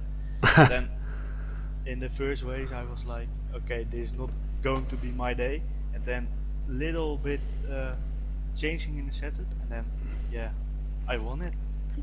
Yeah, excuse me. It was a good win as well in that race too. You didn't really. You had that bit of pressure early on from Dean at the start, but then he made the mistake and you came through, and it was. You didn't really look back from there, did you? Yeah, I only got sometimes turn 1 not really good and lost the back, but yeah, I didn't make many mistakes, so yeah, I'm happy. We go to Bathurst next week. What can you do around there? I don't know. I hope I can go for podium, but yeah, I love that track, so. Well, We wish you the best of luck next week, Max. Congratulations on tonight. Thanks. And Dan, what a night of racing it's been. Like you say, Sakito never disappoints. Bathurst next week. I bet you're looking forward to that one. Good eye, mate. I'm looking forward to that one. Obviously, most people know that Bathurst is my favourite circuit on most games, and the mountain is it's not just a race for me, it's a challenge. Yeah. It mentally will mess you up. It's not physically the hardest, it will mentally play on you. So I think Bathurst for these boys is all about who can stay out of the wall, up and down the hill. And it's going to be an interesting one. Sakito is physically a difficult one, just trying to make sure you stay on track, but mentally they are in for a treat. And if there's rain around, we've had one race in the rain at Bathurst, and that was just crazy on its own. So chaos.